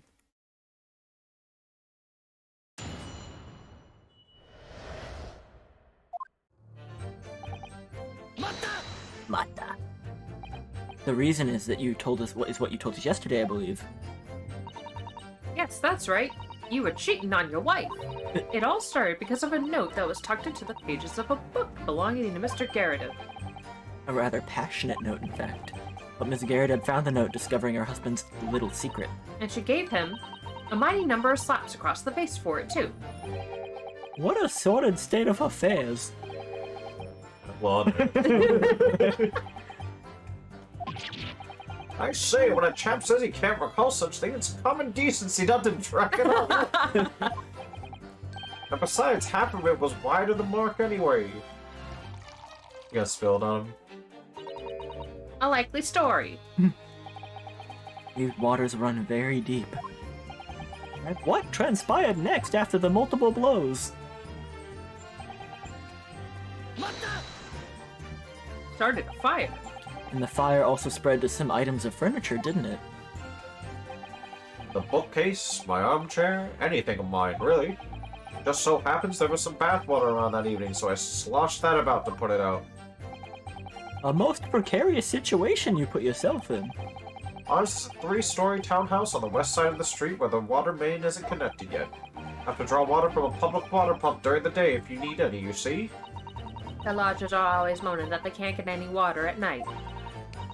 Although that little mustached Japanese man buys water in bottles, I believe. The defendant, Mr. Natsume, you mean? Yes, he receives a stipend for his studies, you know, from his home country. Can you imagine being able to brew a pot of tea at all hours? He's obviously very well off. Have you actually seen the state of the man? I believe he uses all of his income to buy books. Well, anyway, the point is, I was able to douse the fire with water, fortunately enough. Meanwhile, I was... You were picking up and throwing shit. Yep. Even though the room was on fire. As far as I was concerned at the time, it was more important to extinguish my anger than the flames. When a woman wants to throw, she must throw. That is most certainly not true of a Susanoo takedown, Mr. Naruhodo. Susato can control her impulses. How did she know I was thinking that? So please cast your mind back and try to remember. Was a knife among the items you threw at your husband that day? Was the knife among us? In all honesty, I don't recall, but I feel I must point out that I'm no monster. Let me see. Some bread, a cabbage, garlic, a towel, a sponge, a napkin. What else was among those items? What else was among us? Mr. Garrett. Do you have something to add, sir? I just like watching it. I thought he was going to spin it again. Do you know what's in this pipe, son? Mr. Garrett. My god, I've been smoking PCP this entire time. Oh no! Don't shoot! Ah, sorry, beg your pardon. Did your wife's remarks just now bring something to mind? Nothing of any significance, no. Just that the barrage of projectiles the old thing launched in my direction was somewhat more solid than she implies. Books, bricks, and the fire poker, I seem to recall. Ouch. The woman's aim is on camera.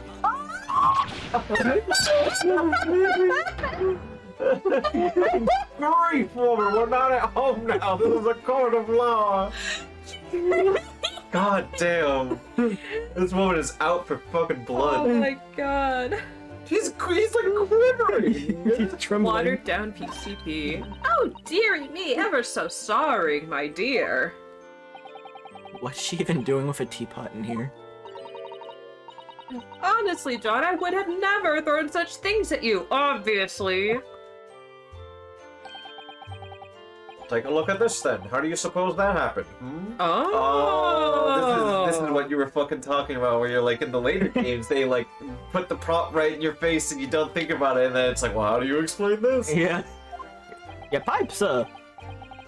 Had this thing on my hand as usual at the time of the onslaught. Knocked it clean out with one of her soft projectiles, she did, yes. When I went to pick the thing up, it was broken in two. I'd like to see a sponge do that sort of damage. I see. Your pipe was broken? Would never have been sent flying unless it was hit by something pretty solid. Anyway, I've managed to bandage the thing up for now. you are one to exaggerate, aren't you, dear? I wonder what we should make of this account. It could be important. It's insignificant. No way, this is important. No way. The defense believes Mr. Garrett's remarks just now are of great significance. This war veteran's words only tell us one thing. Betray a fiery wife, and pipes, as well as hearts, may be broken. Sentimental wisdom, perhaps, but hardly worthy of adding to the formal testimony. Indeed, common sense, one might say. Might one? In that case, would you at least permit us to examine the pipe, sir? Well, I don't see why not. Oh, dearie me, there you go again, trying to ingratiate yourself with a young lady. Very well. The court will accept the gentleman's pipe as evidence. The pipe has been entered into the court Check it record. out. I hope I didn't speak out of turn, Mr. Naruhodo. I was just feeling rather disappointed for you that your request was turned down. He said no pickles, Your Honor. Thanks to Sasada-san, we have some new evidence to work with. We should examine it carefully. Oh, should we? Intent. Find the chip. Chip, chip, chip, chip, and a small nick of the wall here. Seems to have been made up relatively recently. Hey, Nick! Oh, We thank found ya! Nick of the ball. one it is. Yeah. See how there are little scrapes and dents all over it? Is clearly a well-loved pipe. Yes, you're right. My mind went back to the straightest man in London. Well, we're hand in hand with some battle scars. Particular nick is catching my eye though, because it's clearly new. Oh, is that all we get to go off of for that? It looks to be in a sorry state with that bandage around it, doesn't it? But for some reason it feels slightly ominous to me. Let's try and shout out a warning. Probably because it's the same blue as Mr. Garrett's dressing gown. I suppose it must have considerable sentimental value to Mr. Garrett, given that he's gone through the trouble of repairing it like this. Either that, or he can't afford to replace it. What's on the... Can we see the inside? Ah! Ah! Ah! Oh, fucking way. Why are you just smoking without in your pipe? Yo, how did that not get drenched by that tea? All the hash got drenched and ran out. The metal stayed. Oh, something twinkled inside the chamber just here. Oh, it should be drenched, it's not paper. I know what that is. Yeah, I saw it. Something stuck in there, I think. Let's turn it over and give it a shake. What's this? It's a tiny fragment of metal. It's a tiny fragment of well, metal. looky here. It looks like the tip of a blade or something. The tip of a blade or something? Surely it couldn't be. Hey. This case is absolute insanity. Yeah. Alright, give me the flick out of here. Is there something else in there? You gotta make the connection between the two. Should we examine the blade? Examine the knife. Just to yeah. This is something that tripped me up when I played it. Oh god. Oh, what? Step 1. Step 2. Oh, look here. Look at the tip. It's missing. Wait, it's missing. I could be wrong, but I've got a feeling. You remember this? That's the tiny fragment of metal we found inside the pipe. Yep. And just maybe. It's a perfect fit. Somehow I just knew it. Okay, cool. So update the court record.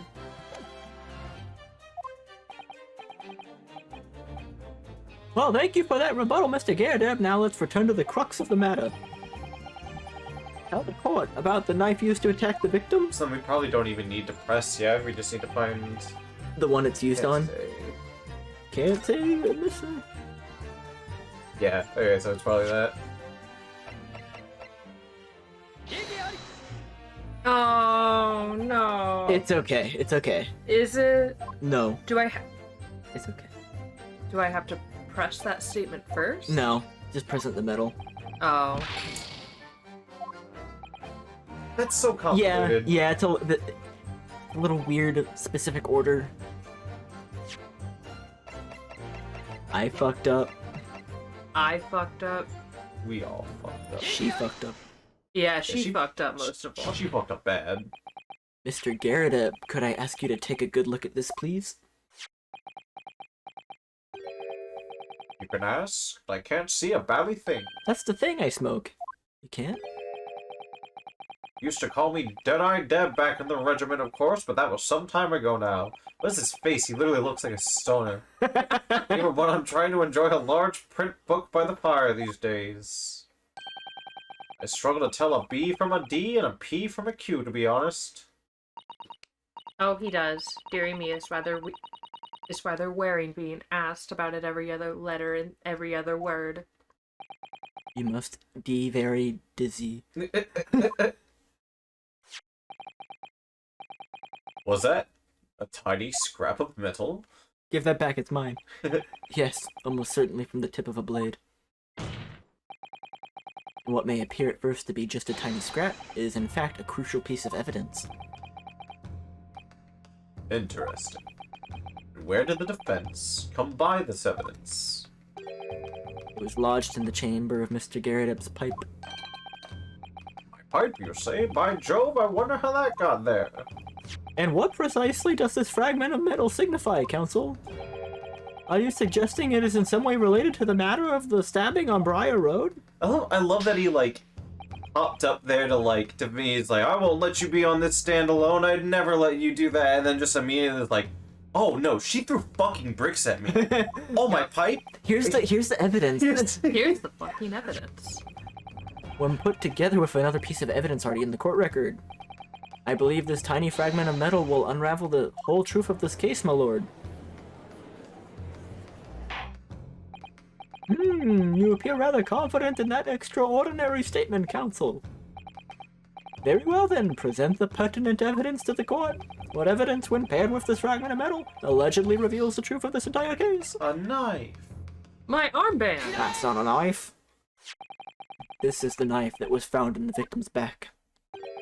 If you look closely, you will see that there is a small piece at the tip of the blade that is missing.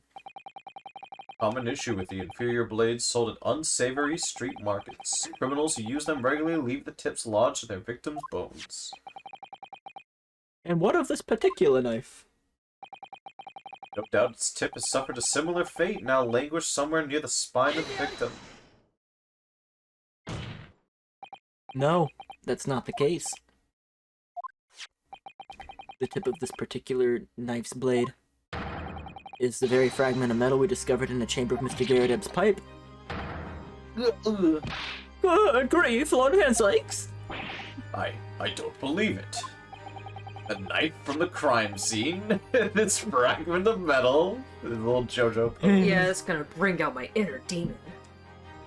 A perfect match. Good golly gosh! If he was alive today, he'd work at a Hot Topic.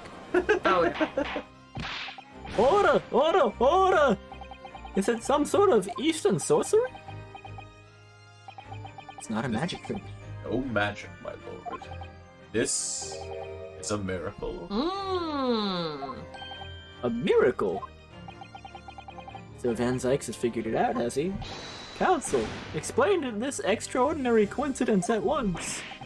Yes, my lord. The crucial point is we have to ask ourselves here is when did the fragment of metal find its way inside of Mr. Garrett's pipe? Something that was clarified for us in the most recent witness testimony. There's thing in my hand the usual time of the onslaught. Knocked it clean out with one of our soft projectiles she did. There have never been sent flying unless it was hit by something pretty solid, like a knife. Ha ha ha. Oh. Oh, dearie me. During the argument between these two that occurred just as the victim was on the pavement below, Miss Garrett flung this knife at her husband. However, the knife missed Mr. Garrett, instead striking the pipe in his hand at the time. Caused the tip to break off, of course. Good lord! Yes, and that is when the tiny tip of the blade found its way inside Mr. Garrett's pipe. The chances of that are 1,000,000 to 1! And yet there's no other credible explanation for how the tip of the blade ended up in your pipe. Then, after losing its tip, The knife ricocheted off the pipe and flew out the open window. Ah. In short, this knife, which fell from the window of the Garrett house, is the very same knife that struck the victim in the middle of the back on the street below. Oh, gosh. Oh, dear. Oh. The box! Shut up, box. Oh, but how'd it land on her back? She was picking up the book. A little song and dance just to say that she was picking up the book. Full-bodied theory, I'll give you that. Uh-huh. You will give that to me. Hicks or it didn't happen. Complex bouquet of seemingly trivial points, plausibly arranged, agreed, What did you almost say? passable vintage. Pixar didn't happen? Picks or it didn't Oh, happen. oh. Pixar doesn't fucking exist. Allow me to toast my learned friend's characteristically Nipponese approach to bottling his argument. Sorry. After all, it is just a theory. A game theory. The bottle I fear is corked. As you see, it would have hit her head.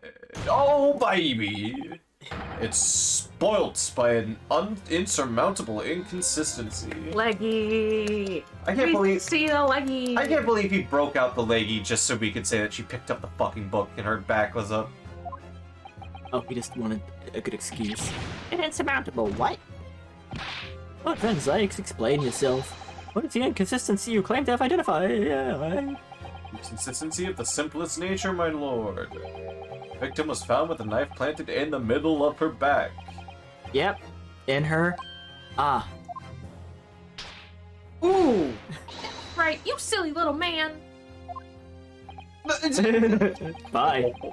Now, Joan, old thing, what are you getting so excited about? Let us consider the basic facts of the case once more. The victim was walking along the pavement before being stabbed in the back, falling to the ground. The knife that struck her had fallen from above. There's no possible way it could have planted itself into the victim's back. Yeah. Oh my god, it's so painfully straightforward. Can't you see it? Judge, you see it, right? Quite right, you see, that's exactly right. If the knife had fallen on her from above, it would have struck her on the top of her head. You don't need to hit your husband anymore, honey. He's endured enough. Well,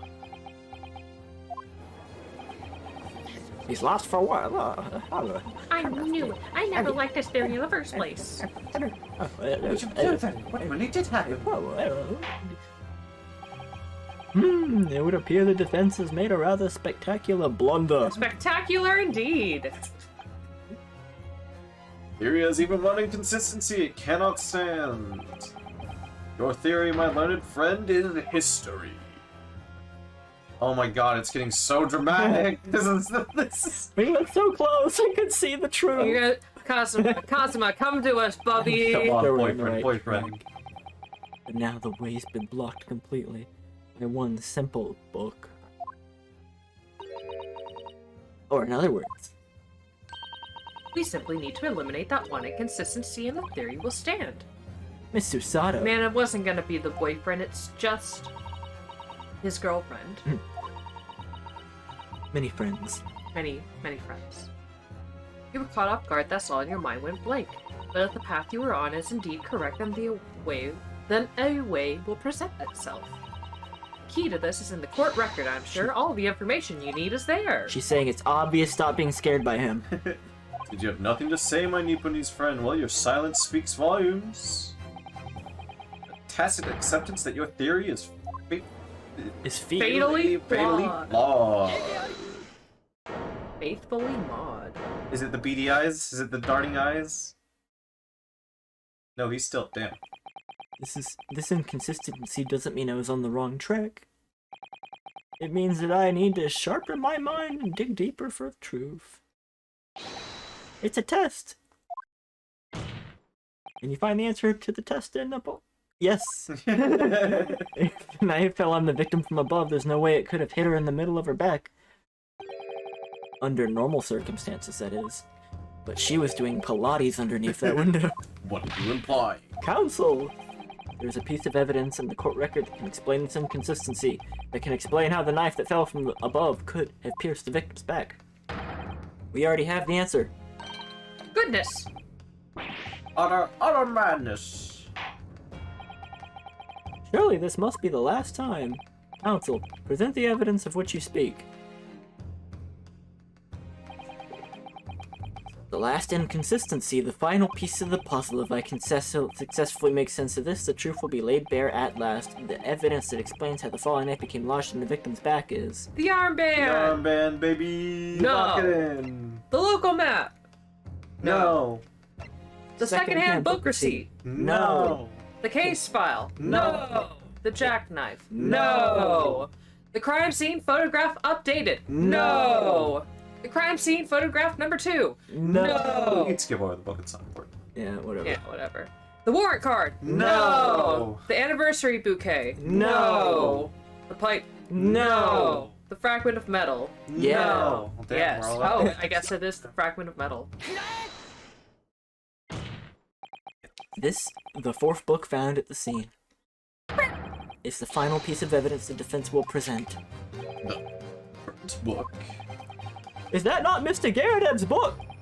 Yes, and to understand its significance, we have to consider how it came to be at the scene in the first place. This photographic print will clearly show the book in her hand and the victim holding it in her hand.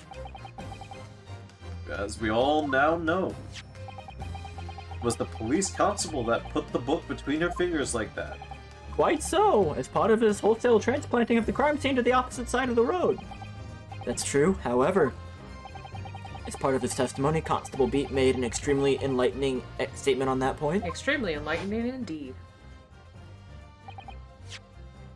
What do you mean you put a book in victim's... Oh, well, sir, it's because, sir, I just found it like that, sir. I ran over to the scene, sir, and the victim was already holding the book, sir. So, sir, moved everything, sir. It was in her hand, sir. In other words, the victim had already picked up the book of her own volition, and clearly that must have been before she suffered the knife wound. Well, I should say so. After being attacked with a knife, I don't imagine she'd be doing much of anything. So the question becomes, why did the victim have that book in her hand? Why? Why, Jingo? I think I'm beginning to see what may have happened now. Oh, dearie me. Know that the book fell from the top floor of the Garreteb household onto the pavement below, precisely the moment that the victim was walking past. Yes, at exactly that moment, the young woman was walking along the street in the light fog, when all of a sudden, a book fell right in front of her. The book I threw.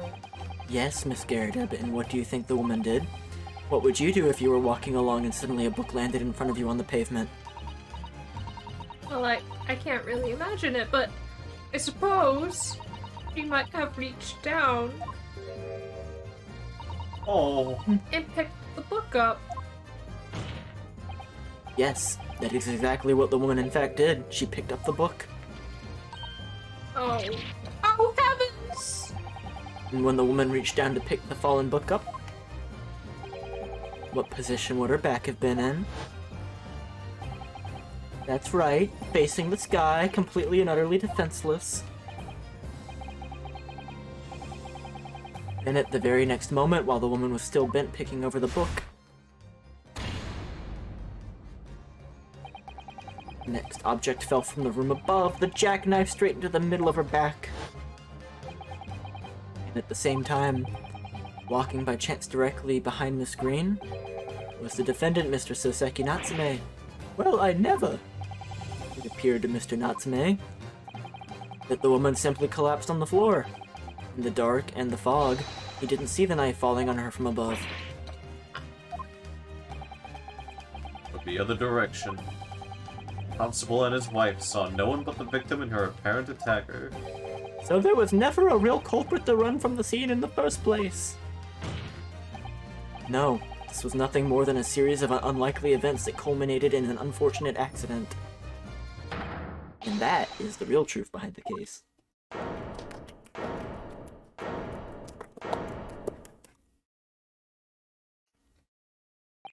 Well, Mr. and Mrs. Garreteb,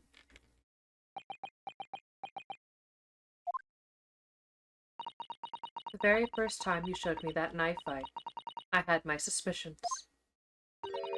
I wondered if perhaps it might have been something like that. There, old bean. Poor Miss Garrett. Jiggle.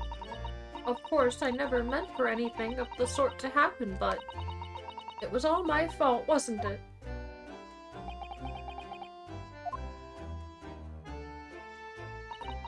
I take full responsibility. I let my anger get the better of me. I threw that book. And I threw that knife as well.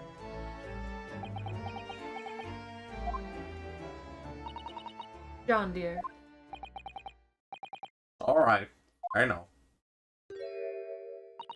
I'm ever so sorry. Oh. Truly. I'm sorry!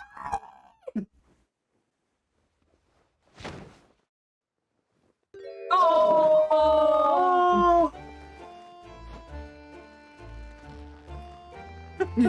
Yeah, buddy. That's the squat. Oh. So sweet. Good job.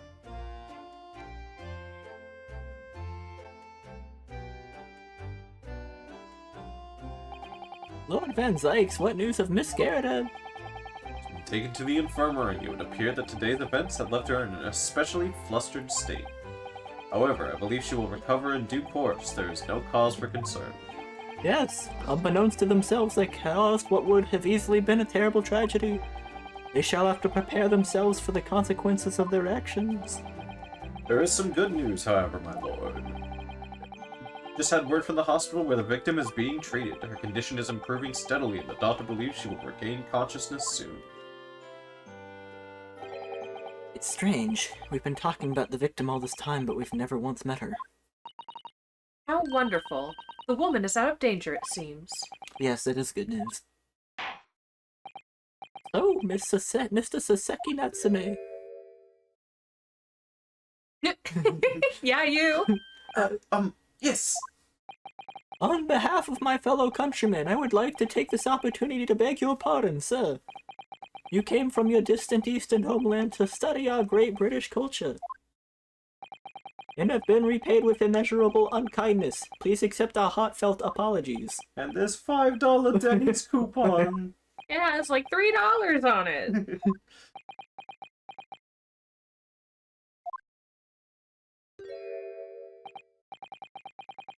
No, it is me who should be begging your pardon. Oh, no, Mr. Natsume.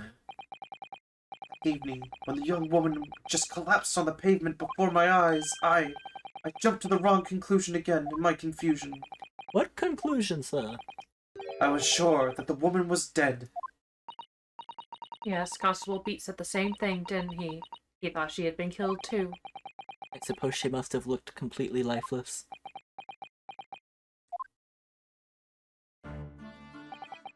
It's been about a year since I arrived in Great Britain now, but I still can't get used to life here. I can't relax. I'm sure there are evil spirits lurking in the fog, like they're haunting me. Poor Saseki-san. His imagination really's got the better of him. Yes, poor man. So when it happened, I thought the young woman had been taken by the fog spirits. I should never have dropped my books like that and run away. I should have called for help, for a doctor, for the police. Instead, I managed to create a rift in the relationship of trust between our two empires. For that, I am truly sorry.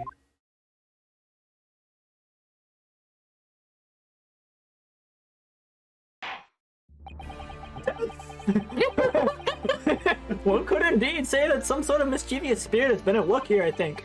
One that created a chain of unfortunate mishaps. We were befooled by this spirit and led to false conclusions. But thanks to Lord Van Zykes and our young lawyer here from the east, that chain has now been broken and the spirit exorcised. I heartily commend you both.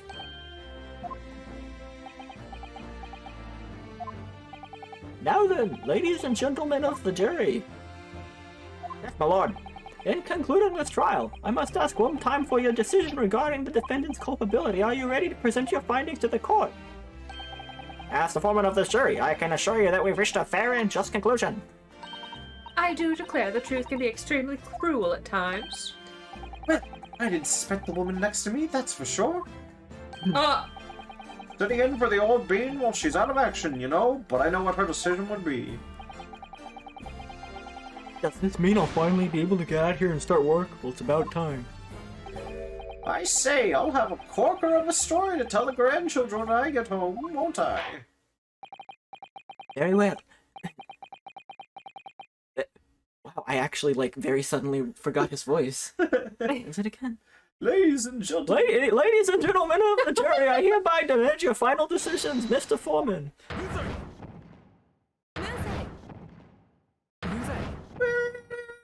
Fight 'em up, baby! Let's go! And guilty. They're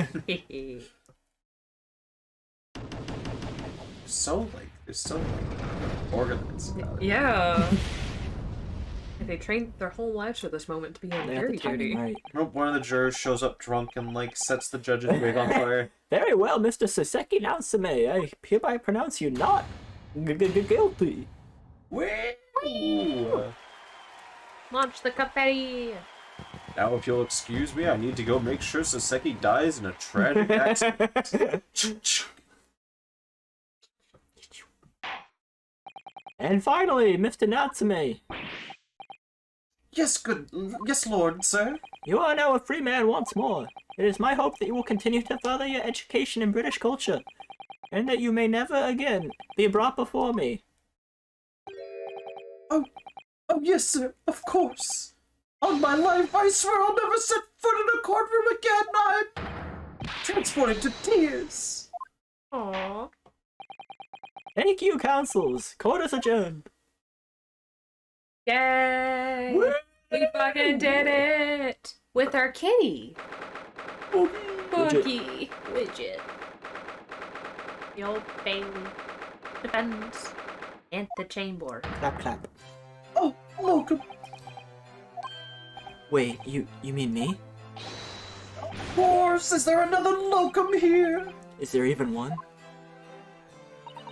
Compared to the original locum student, Mr. Naruhodo Esquire, your name has become rather short, hasn't it? What's wrong with using my actual name? Oh. At last, I'm free. I'm free. Joyous jubilant jubilation. Hearty, hearty happiness, hurrah! Oh, I am pleased. Mr. Natsume is delighted. Would it be so hard to just say that then? Locum, you did it. You saved me from the brink.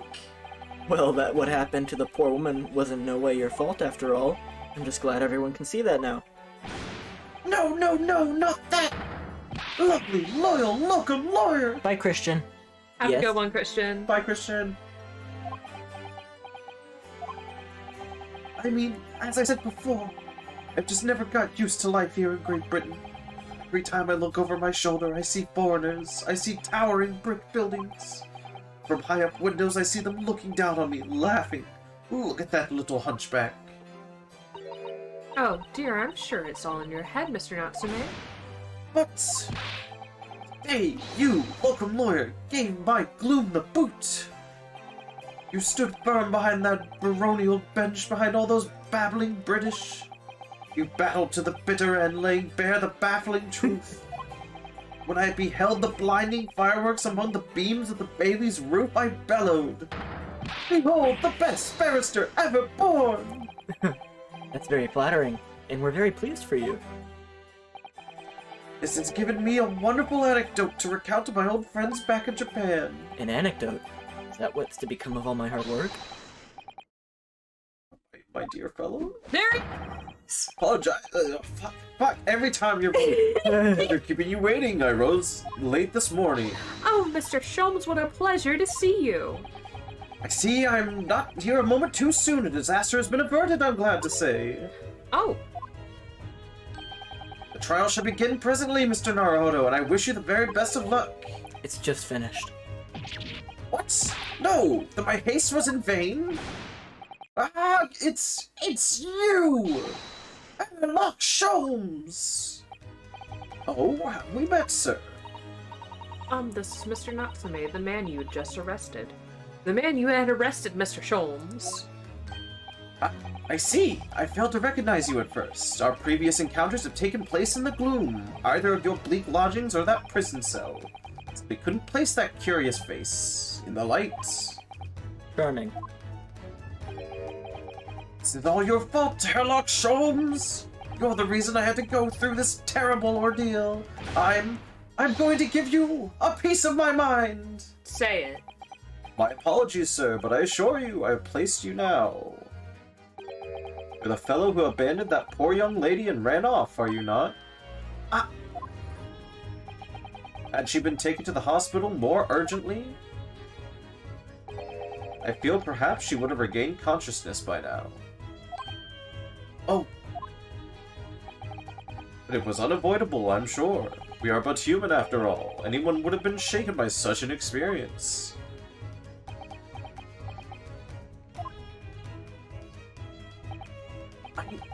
You feel very badly about how I behaved. Well, never mind. Now then, what was it you wanted to say to me, sir? Nothing. Ah, ha, ha, ha, ha, ha, ha. Priceless. Oh, I am so sorry, really, but that was quite priceless. Poor Soseki-san. Still, on the bright side, you've had an extremely entertaining experience without paying a penny. It would seem you were not even found guilty. There is no bright side. Whatever do you mean, Mr. Natsume? Even after this, I'm still cursed by the spirits and now by the Reaper. Lord Van Zykes. I haven't forgotten, you know, what facing that man in court means. Even if you're found not guilty, you're still doomed.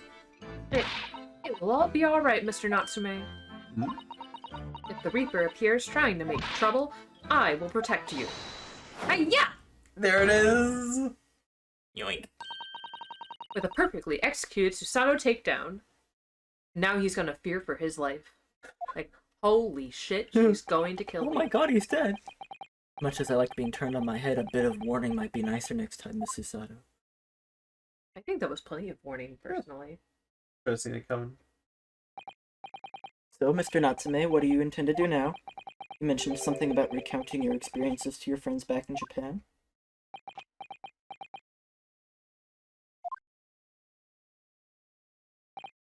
Yes, I intend to return to my homeland soon. Oh! It's already been a year since I arrived here in Great Britain. I've visited universities, libraries, bookshops. I've been honored with the tutelage of professors. I've learned so much about the wealth of literature here and the city it has shaped. I've come to realize that it is my calling to sail home and tell my fellow countrymen about it. That's very touching, Mr. Natsume. Or, in perhaps less veiled terms, you wish to withdraw halfway around the world to escape the terror of the Reaper's curse. It's not it at all! The more I learn of literature, the more this strange feeling claws at my insides. I feel compelled to return to my roots and attempt to pen a work of my own. Oh, I see. A work of literature by Soseki-san could be interesting.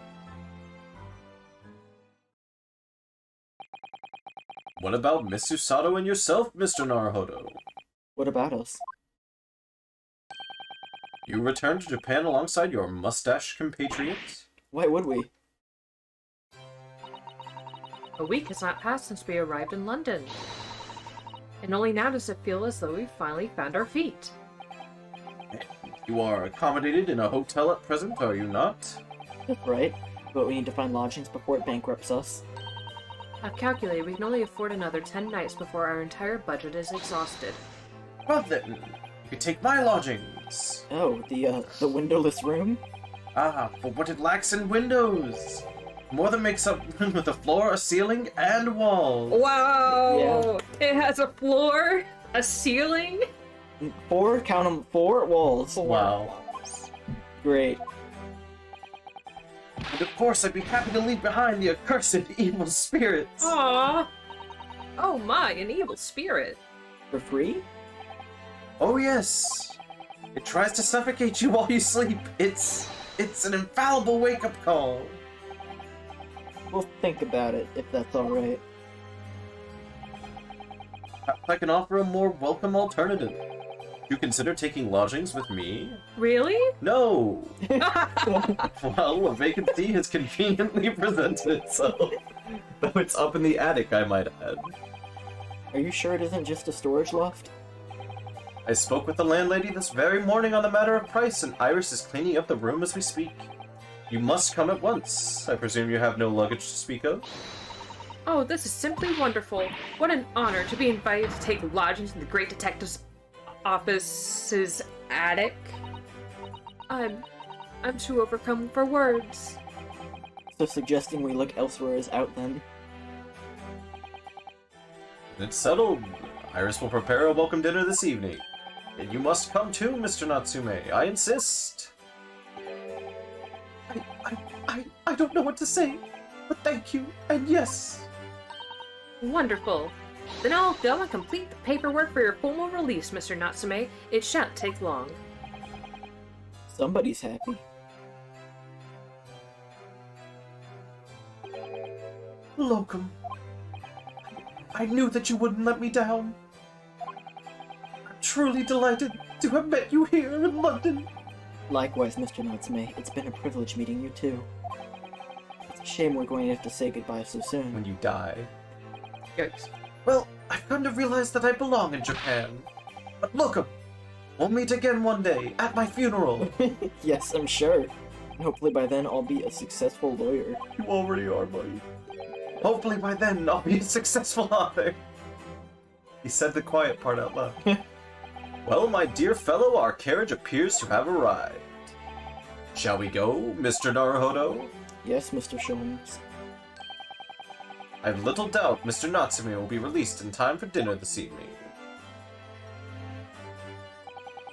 And so, with Saseki-san's innocence successfully established, we rode with Mr. Sholmes to what was to become our new home, 221B Baker Street. Doxes myself.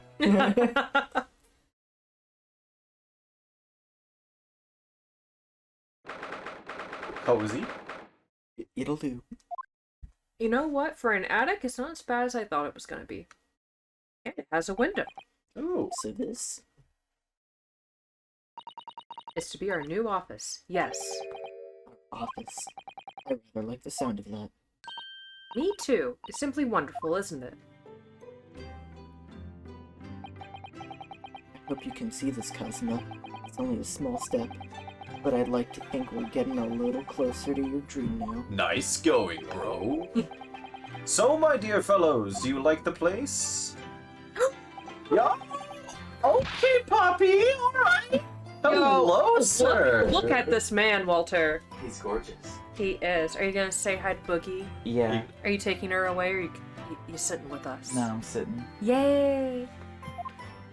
I can't consistently remember Sholmes' voice this time, and I'm kind of happy because the only thing I can remember is that it hurts my throat every fucking time. Yeah. My throat's not hurting because I can't remember it. I think what you're doing is pretty close anyway. It was just like something with the influctuation when I can't fucking remember. It's a delightful room, Mr. Sholmes. I simply adore it.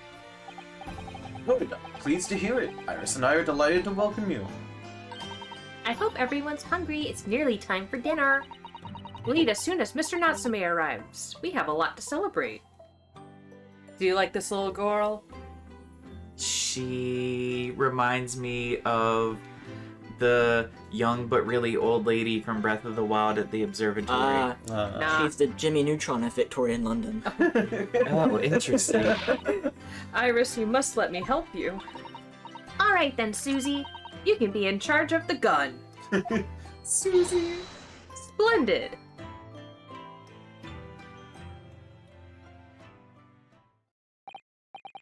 So, Mr. Naruhodo, how does it feel?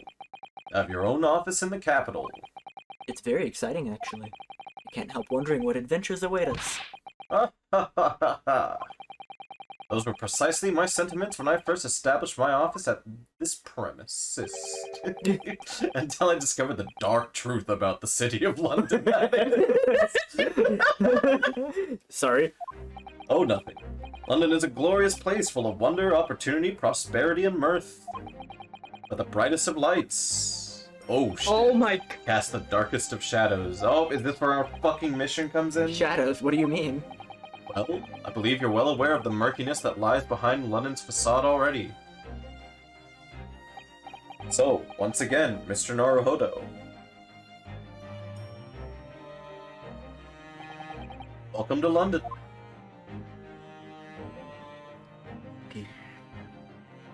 Yeah, she was chilling with us this whole time. Of course, at the time, I had no idea of the significance of those words Mr. Sholmes so casually spoke. But it wasn't long before my turn came. I lifted the facade and see the true depth of the murk that lay behind it. Oh, wait a minute. That is referencing... That has to be referencing Wilson, yeah? Could be related. Like, actually, for once, Ooh. fucking finally, the game actually, maybe? Finally? Could be. Ugh. Nick, Yeah? I'm sorry. What? We're not gonna start part 5 right now. That's perfect, because it's been 2 hours and 30 minutes. awesome. And not to call you out or anything, Zach, but I've heard your stomach growling for like the past hour. I think that's what that is, at least. Yeah. Oh no. So, That's fine. this is good. Yeah. This was Progress. fun. Yeah, I actually enjoyed the end of that case. It's Looney Tunes as it was. As Looney Tunes as it was, we got to see a really hot Herlock Sholmes there at the end. Yo, daddy. Special surprise inside. Yep. I'll tell you who is not the straightest man in London after saying that. Yeah. Okay, bye people. Good- Bye, everybody. Bye, y'all. Thanks for chilling with us.